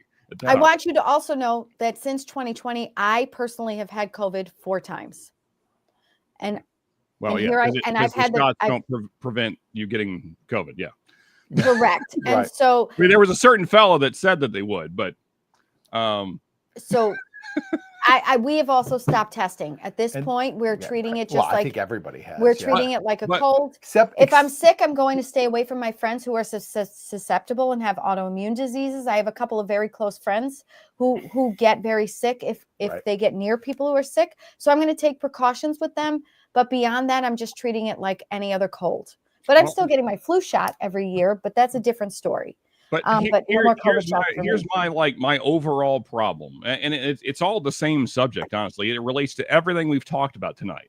When we shut down discussion because someone decides, whether it be the government or anybody else, when someone decides you can't talk about this, then Yes. we don't move forward as a country because we don't decide, is this a good thing or bad thing? Is this true or false? Because we're not talking about it because someone decided that you can't. You can't. Yeah. And it's taboo if you do, and you are the asshole if you are the one that goes against the popular conversation sheep starter. or sheep. And that was my issue with this whole Google situation and with everything we went through with COVID, is that people were pointing out, hey, this might be a problem. They were Right. deplatformed, so they no longer had a voice. So then we couldn't talk about it. I mean, I remember a time when basically everyone that was on social media couldn't even say the word COVID. They would use other words. I mean, you remember, like everybody was using like The code. coup. Yeah, everybody was using code words for COVID because you couldn't even say it because the algorithm would like shut you down. Like when we're at that point, we have real problems. We can't even talk about the thing we're going through. We can't talk about symptoms that maybe we're having because someone decided you can't talk about that. Yep. And it wasn't just someone, it was the government. And Yeah, that is right there, First Amendment problem. Yes. Period. And that's my issue. Like this should not be a left-right issue. This is, I mean, to me, this isn't even politics. It's the opposite of that. It's our government overreach saying you as a citizen do not get to talk about this because we're making too much money to talk about it. Right. And you want to talk about examples of fascism, you would argue that that's more fascist than anything else. Right. I mean, it's actually the definition of fascism. I mean, one of the tenets of fascism is you shut down your political opponents and any opposition. It's one of the first things that fascists do. That's Well, right. and the thing that makes it more egregious on the Google side is because we have people from Google saying, yeah, we did this. And yeah, the Biden administration pressured us. I mean, if in 5 years we have testimony from people at the FCC that said Trump was on the horn with us and was like, shut down Jimmy Kimmel because I don't like what he said, I'd feel I'm the same way. 100% just as angry and outraged. I'm like, I can get there. But right now we've got proof of one and we've got Oh, baby. speculation of the other. Hey, baby, I know you can get there. I can get there. I promise I can get there. We needed to lighten the mood for just a second here. Sorry. Not sorry. I own my words. I'm not sorry. I meant to say what I said. haven't heard one "that's what she said" this entire night. I don't know if it's because This is Dan's not we've here been or too what the serious. deal is. Okay. So I guess let's get to kind of- rapid fire. If there's are there any final thoughts on No. this before we move on? Hold on. Just really watch your government. Absolutely. all I will say. 100%. Rick, anything on this? I'm with you guys. That's it. Yeah. We're all Okay. aligned on this. All right. Okay. I have a final comment. What? It looks to appear that Rick is going to be a permanent member of the Whiskey Yes. Six. And I just want to say I texted him privately, but You need like a round of applause or a cheers or something. Yep. I wish we had the we had Ben's Ben's soundboard. soundboard. You are so eloquent and so delightful in the way you speak to people. It is a true pleasure speaking to you. I wrote this to you in a text like 10 minutes ago. And I'm so glad that you are going to be here permanently. Well, that's very kind. Thank you, Marianne. I appreciate the opportunity. You guys are great people, and it's awesome to be able to talk with people that have different views, but that are like-minded and respectful and intelligent and logical. And it's above fantastic. all, what we are doing here is having professional, polite, respectful conversations with one another. And I think we, above anything else, even the 21 people who are watching this show tonight can see that polite conversations can happen among people and still like each other at the end of the night.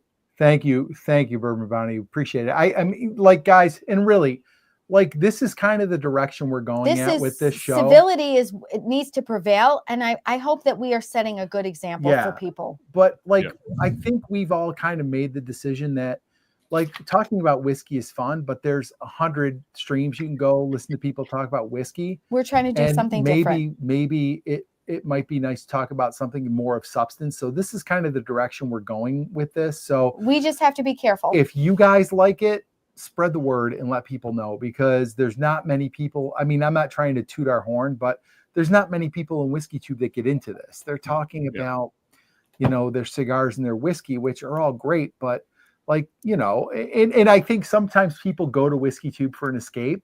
But if you want to talk about stuff of substance and kind of see another side of the people that are on these WhiskeyTube channels, spread the word and let people know. It's nice to see that there's intelligence behind the people who are making YouTube videos out there. So one thing, Brian, because we haven't mentioned it tonight, and I almost forgot until it just popped back in my brain. We have an announcement to make tonight, right? Yes, we do. Brian was just fishing around for it. There we go. You guys, I have such a great rapid fire. There it is. There we go. Yeah. Oh, you put the thing in there. I put the Whiskey 6 logo in it. Nice. Yeah. So Sean. Although tonight we're the Whiskey 3. Yeah, I know. Sean, do you want to let them know what we know? Sure. Yeah. So we finally have some movement on the pick. Basically we were waiting on a couple things, the government and also bottles. So the bottles are in, the labels are being made for said bottles. So hopefully if everything goes well, we'll be getting the bottles filled with liquid here soon and getting a pick to you guys really soon. I mean, I know I'm really excited about it. I cannot wait for you guys to be able to taste it. So and one thing I have to say to everyone, the way we've decided to do this, and it doesn't matter which Patreon you decide to sign up for, but at least join one of our Patreons so that you can have access to it, because Patreons will get first access to the pick. So if you want to get first access to the pick, then join at least one of our Patreons. Correct. Again, it doesn't matter. It doesn't matter if it's mine or it's Bourbon School or DRC or Bad Axe Bourbon or Bourbon Drop or Bourbon Note. Yeah, I was blanking. Sorry, Ben, if you're saying this. But join one of them. That way we can send you the link out and you guys will have first access. And then I think what Brian, I mean, I don't want to speak for the group, but I think what we've decided to do is then we'll just drop the link in the stream that night as well afterwards. So but either way, viewers for people watching the stream, Sean, you absolutely can speak for the group, my friend. So but either way, Patreons, you get first crack at this. So if you want the first shot, make sure you get a bottle. And what we're probably going to do, I don't know if we've decided for sure, is something like limit of 2 maybe at first. So we'll probably do limit of 2 at first. And so if you're not a Patreon of one of us right now, then definitely sign up, because the pick is definitely coming now. I know it's been a long time coming and there's been a lot of delays, but it's finally on its way. Hopefully we'll be getting bottled soon. So pretty exciting times. Hopefully you're excited about it. Yeah. It is going to be Corbin Cash's first rye bourbon blend. Yes. So we've decided to call it Bon Rye Bon, and there's the only James Bond you really ever need. That's Sean right. Connery. holding up a glass of that delicious amber liquid. So good. And It's so that's good. that's gonna end up on the bottle, guys. And I shared this with the group earlier, but funny enough, this is the Sean that I am named after. So Oh, no shit. Yeah, you said that in the serendipitous. text today. Yeah. Sometimes the texts get a little too much for me, so I have to like just scroll to the end. I can't imagine who would do something like that. No. Yeah. Right?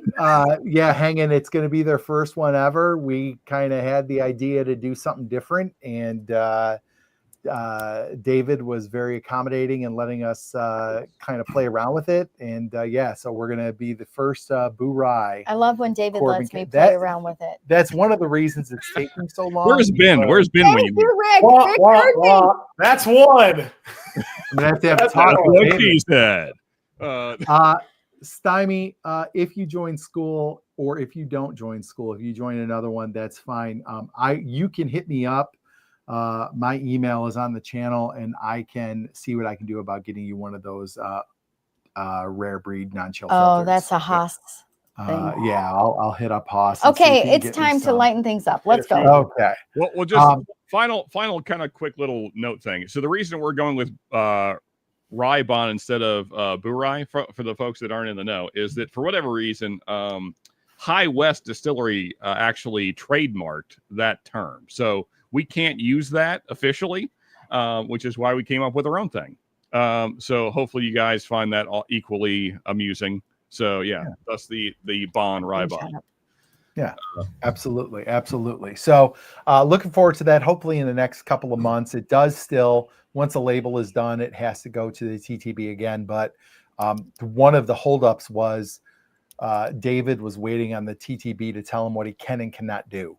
Yes. And that took a while. It just keeps So, reminding me of the People Mover at Is Disney. that more government overreach?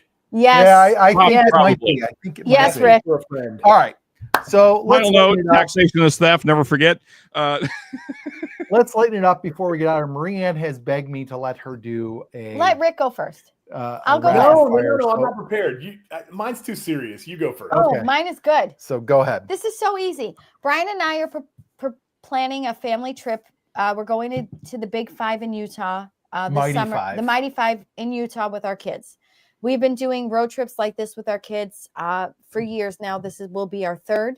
And I am super excited to do this. And one thing that I really want to do that Brian is kind of said no. he's putting his foot down about it. So I want to know, would you like to base jump in Moab? We'll start with Rick. Okay. Absolutely not. I am so I grew up as a racer, motorcycles and cars. I had Okay. a daughter, realized I had mortality, needed to be around a little longer. So I decided to go slower, moved to Okay. California, and started building Jeeps. And so I build radical off-road Jeeps. So one of the 3 epic places to take Jeeps is Moab. And I've never been. So if I ever get to Moab, it will be in a Jeep. Okay. But not off a cliff. Negative, Ghost Rider, the pattern. All right, Sean. Over to you, my friend. I would jump anywhere I know with he you, Marianne, and wherever you want to base jump, we'll do I it. love him.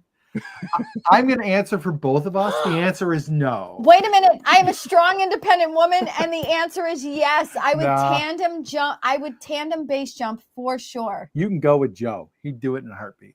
All right, Joe. Do you want to do it with me? Whoa. It's That is literally what she said. I mean, we don't even have to. All right. Oh, Byron's going too. See? Wait a minute. I'll just propose this to all of our people in the chat. Anybody want to do it with me, guys? Oh my God. This is horrendous. Control your wife, Brian. Yeah, Oh, F that That's hard. what she said. I knew that'd get her fired up. My God. Go This is right the on best. it. Okay. All right. All kidding aside, Brian said to me about, I Oh. think it was about a month or 2 ago, he said, That's Why why can't we you have ever five just way say- apparently. Oh no. B said to me, why can't you just ever say okay? And I looked at him and I said, we've been together for 26 years, married for 22. I was like, have I changed in these last 22 years? No. You know what you got into. I'm not just the okay kind of person. If you want to have a discussion with me, we will have a discussion, but I'm not just an okay kind of lady. There And seems that's to just be, what it's going to be. from my own personal experience, Brian, there seems to be a running theme in the Italian ladies in this regard. So, Listen, do you guys want a wife that you can just steamroll for real, or do you want a partner? No. In what context are we Negative. talking about steamrolling? Well, you know, there's certain places where I'll let you steamroll me, babe. Okay. do I need to get on Urban Dictionary to figure out what steamrolling means? Rick, do you have a We're up to 6 now. fun, light, easy, Anyway, yes, rapid fire? I'm going base You're jumping in yelling. Moab. You're also yelling. No, at them. I want to pass to Sean because I can't Okay. compete with base jumping. So I'm Okay. gonna give it to Sean. Sean, you're on the spot Oh, as man. a I thought I was out of it. So okay. veteran. All right. So here's the thing. Like Brian gave me this weird caveat where I have to go lighthearted, which is not really what I do. Yeah, clearly. Okay. No. All right. So let's see here. I feel like this is about as lighthearted as I get. We're gonna do. I know this is gonna be weird for the fellas, so I apologize. Okay. We're gonna go fuck, marry, kill. W, Trump, and Biden. Where are we going? Oh, Whoa. all right. Say it again. W, Trump. Yeah, the W. George Biden? W. Can we have one for the guys? Okay, all right. So yeah, we'll give the guys one. All right, let's see here. AOC, Marjorie Taylor Greene, and Pelosi. Okay. Are we allowed to do this? Seriously, I don't know if we should do this. I don't know. Honestly, I don't know if we should do this. Just say the Oh. names in order and that's it. You're done. Honestly, I'm not kidding. I don't know if Brian and I should do this because we're teachers, and I don't want to talk about killing somebody. In Okay, political- so that's for real. fair. All right. I'm sorry. I hate to be a damper, but I don't think he and I should do that. We'll rewind that. Yeah, that never happened. Well, Sorry. okay. All right. How about this? Actually, wait a second. I have a book of things here. Give me a second. I have a whole page of fun things. I don't wanna have political tyranny Scrolling. Where's the thing? No. Great shot. Thanks for nothing, Sean. That's so Sorry, funny. I'm really sorry. I tell you, I don't know what. No, that's Epstein stuff. That's not going to do it. I will You tell guys can play in the chat. We just are You- going to Okay. You guys, I'll tell All right. you when we go off air. All right, here we go. who I would, but I can't put that. I can't put Right. that on recording.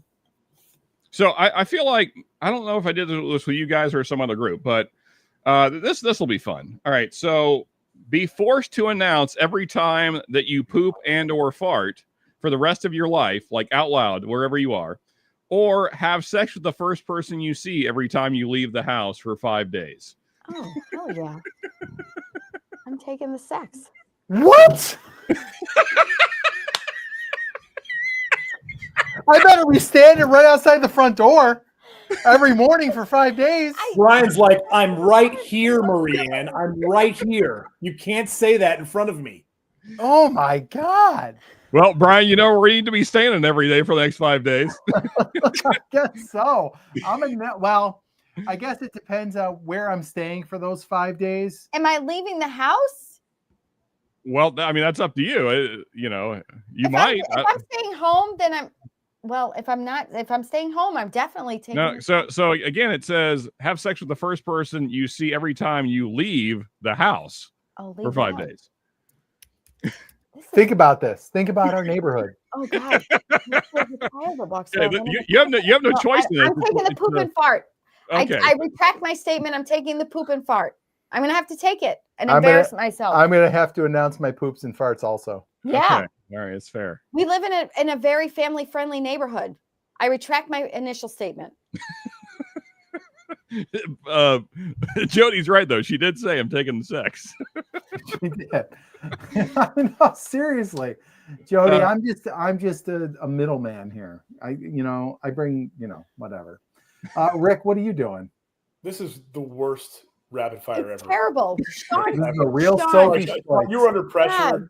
Like I couldn't have done better, so I'm not going to throw stones from a glass house. But It's fair. yeah, It's fair. definitely the fecal announcement.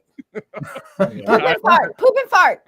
I think I as well, just given what I know about my neighborhood, it's unlikely I'm going to see someone 5 days in a row that I would be willing to have sex with. So Yeah, so I'm gonna be announcing pooping and farting. So, oh Yeah, well, for real. yeah. We live very boring lives to some degree, I guess, but oh well. Yeah, that's all right. Oh God. Yeah, I'm with you. Let's wrap it up here. Rick. One time I have to do it. Rick, I didn't even see you there, Rick. Okay. I have more Rick. if you like. No, you save them. These Save are 'em. horrible, Save 'em. horrible choices. After I've had 2.5 pours of bourbon, shame on you for asking me these Hagen questions. said you're classing up this whole dang chat up, if I'm honest. Thank you. It's true. It's true. Somebody has to. Thank you. Cran said, nope, UPS guy delivers enough packages in this Oh, neighborhood. I like all it. right. Well, I'm taking the sex if it's Okay. the UPS guy. What? My God. It's Uh-oh. actually a former student. Now you know what to Again, watch he's out right for. there. Okay, let's end this. Rick, are you making content on your channel? You got anything coming Oh, up? he's making content. Oh, Jesus. Oh my! I don't know what's happening. So if Bobby were here, he would do an entire tirade of how bad I am with my channel. I've got hours and hours and hours of content recorded, but shit. I have a busy work life, Yeah. and it's a priority for me. So I have not committed the time to editing. So at some point this year, I'm going to release some videos that I recorded 12 months ago Okay, and put them on my channel. cool. But Those will be the timely. closest thing that you can expect to see is live streams with Bobby and I doing like a duet, and so I think Okay. he's going to do one with Parker since he's home soon. I may go and kind of drop in on that, and then when I get a little time to myself, I'll get some editing in, and we'll get some more content. So the content's recorded, just needs to be edited. Awesome. Wait, no, And- wait. Shh, stop. And you guys have picks coming, right? We have picks. Yes, we have picks. So I just heard back from Garrison Brothers. They're sending us the samples. I got my Garrison Brothers shirt tonight. I was pretty excited Nice. about that. I'm wearing it. Nice. And she actually offered to come up and do a private tasting at Bobby's house or my house, which is awesome. That's awesome. But whether or not they're going to come up or they're going to send us the picks. And we really like their single barrel and the Guadalupe. But Okay. the single barrel has to be cast strength. The regular single barrel stuff, I'm not a fan of. The honeydew is terrible. The small batch is terrible. Sorry, Garrison. You got to call it like I see it. But they're higher end whiskeys. The Cowboy is exceptional. And I Cowboy is really good. like the Guadalupe. Balmoral is okay, but I'm definitely a Still Austin fan. But Garrison is really growing on me, so we're gonna try to find a single barrel we like. If we like one, we're gonna do it. We've got a Corbin Cash pick coming. It's a 9-year single barrel rye. Okay. The first finished whiskey that Corbin Cash has ever done, as long as we get the TTB to approve it. Correct. Sweet potato spirit casks. Interesting. So that's nice. It'll take a little bit of the edge off, make it, Yeah. palatable. And we're looking at Pursuit and then certainly Sabbatical. We love Sabbatical because they're right down the street and they're great people. So we got some things coming. Awesome. Awesome. Awesome. And then what is the I know the Balmoria is the double oaked, right? What is the Guadalupe? Yes. Where is my Guadalupe? Are you right here? Yeah. This is the port cast finish, and it's 107. It's 107. And I'm actually not a big port cast guy. Sabbatical's got one of the best port finish that I've ever had. The batch 5 is exceptional, but this Garrison is delicious. Now, Bobby went out to Sabbatical for like a local meetup, and a couple of the guys came and met him. He grabbed a couple of the bottles I had. He grabbed a couple of his bottles. And they tasted them. And they actually liked the barrel strength single barrel better than the Guadalupe. Okay. Bobby and I like the Guadalupe better. So it'll be Okay. interesting to see which barrels we get from Garrison when it comes to the single barrels. Cool. That's awesome. Yeah, exciting. Cool stuff. All right. I have one thing to say. Well, I want to get the show. Yeah, I will. Rick, Yes. own your words, buddy. Listen, you don't have to say I'm sorry, but I am telling people all the time from now on, if you're going to say something, this is my new stance. This is their new soapbox. Yeah. It is. If you want to say something, you do not have to say I'm sorry, but you just Did I say say what you that? want to say, buddy, and just get going with it. You do not All have right. to apologize for the things you want to say. That's right. No, We're 100% I 10 must have toes slipped. down, 10 toes down on freedom of speech over here. Absolutely. Sean, you streaming this weekend? Yeah, probably. I haven't decided what I'm doing, but yeah, I'll probably be streaming. Yeah, Saturday night, 9 p.m. Eastern. I'll be live. Yeah, so Right on. All right, and we, I don't know what we have going on. We've got a review Monday. We've got a video Wednesday about, so a couple weeks ago. Lauren came and filmed. Yeah. But this is the video I just did. Also, Oh. before we shut down, I have to say hello to Delan. I've been meaning to all night, and I keep seeing his comments and not saying hello. So, Delan, glad to see you, buddy. It's been a while, so happy to see you. Yeah, it's been a while, man. Delan. And by the way, Delan, so he's Whiskey Nature here, so go subscribe to that channel. But we've also got Delan's, I think it's like Delan's woodworking designs, amazing stuff he makes on that channel. So go check that one out too. Everyone loves to watch Delan work his wood. It's Absolutely. Yes. universally agreed upon.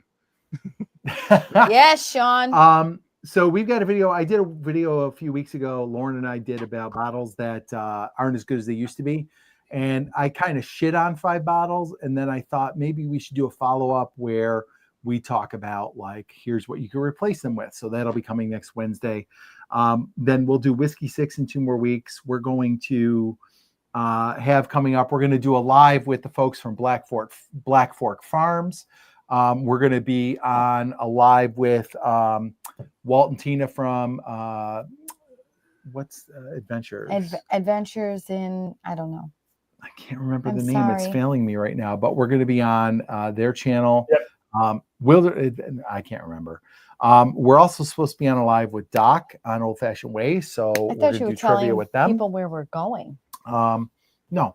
Oh. So we've got some exciting things happening. And again, all of us have a Patreon. Mhm. And if you want to be first in line for our Corbin Cash Pick, make sure you join one of our Patreons. We have all kinds of levels, all kinds of perks.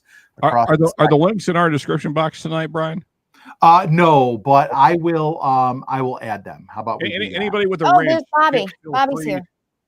Anybody with a wrench, feel free to drop our Patreons. Also, we have Bobby. Look at that. Hey, Bobby. Hi, Bobby. Brother Bobby. Our- You made it. Better late than never, right? Yeah. Kind of. Maybe. Well, Bobby, I think we need some axe hits to the table. We got the pick coming. Finally, it's Dude, coming. right? 4, 5, 6. There we go. Yeah. Dang. Oh my Yeah. gosh. Well, Made it. welcome, Bobby. You came just as we were saying good night. So before All right. we get out of here, what do you got coming up, brother? Rick told us about all the picks. I got some videos banked. I have some hunt videos, some Cool. regular videos. Bottle All right. shop's always open, so there's that. All right. Awesome. Baby Oh, Bad hey, Axe is Bobby. here, so he'll be live streaming with me soon. How nice. Nice. Bobby, How'd tell they them throw about in the the Air High Force, and Bobby? Wicked Judge that you just bought and we tasted. dude. It was freaking amazing. You guys Oh, had the that High- before? You guys had Hide and Wicked? Hide and I have Wicked the not had Judge? High and Wicked. 14 It years? was awesome. Dude, it's incredible. You know what else Bobby, is? I was about 35 minutes late because our son is in the Civil Air Patrol. Okay, cool. Yep, he's looking to go to a college that has Air Force ROTC, and he wants to go into the Air Force when he's done. So, Right on. yeah, He I wants to go know. fly, it sounds like, though. He wants to go fly, though, it sounds like. Yeah, he wants to fly. Oh, for sure. He's taking a He's- flight on October 5th and then November 3rd. He's going to end up flying something now. If he had his way, it'd be a jet, but we'll see. He's going to end up flying something, though. for sure. Right on. That's Nice. awesome. We're pretty proud. Yep. Yeah. That's great. Right on. Did, All right, did I miss guys. a good one? What's up? What? Did I miss a good one? Oh, we had fun. Yeah, it was a good one tonight. I think Right it was. on. Oh. Chat, let us know what you thought. I thought it was a good show tonight. Especially the way I ended things. Yeah, right. Oh, yeah, talking about sex with the UPS man. All right, well, guys, let's do this. Hey, guys, we're gonna get out of here. We're at almost 2.5 hours. Yeah, we So- started early and still didn't finish on time. Before we go, make sure if you want to be first in line for that pick, join one of our Patreons, and B, make sure you subscribe not only to this channel, the Whiskey Six, but go subscribe to DRC, Whiskey Wars, Mash and Metal, Bad Axe Bourbon, Bourbon Note, Bourbon Drop, and Bourbon School. Shout out to our buddy Ben, who we missed tonight. We missed you, Ben. Bobby, I'm glad you made it for at least the last couple of minutes. Appreciate Well, you, brother. I guess I got the whole, like the first part of the last show. I said I better come in for the end of this show. Right, exactly. Jeez, dude. So, folks, thanks for watching tonight. We appreciate you all. Have a great night. We'll see you in 2 weeks. And take care and cheers, everybody. Cheers. Cheers.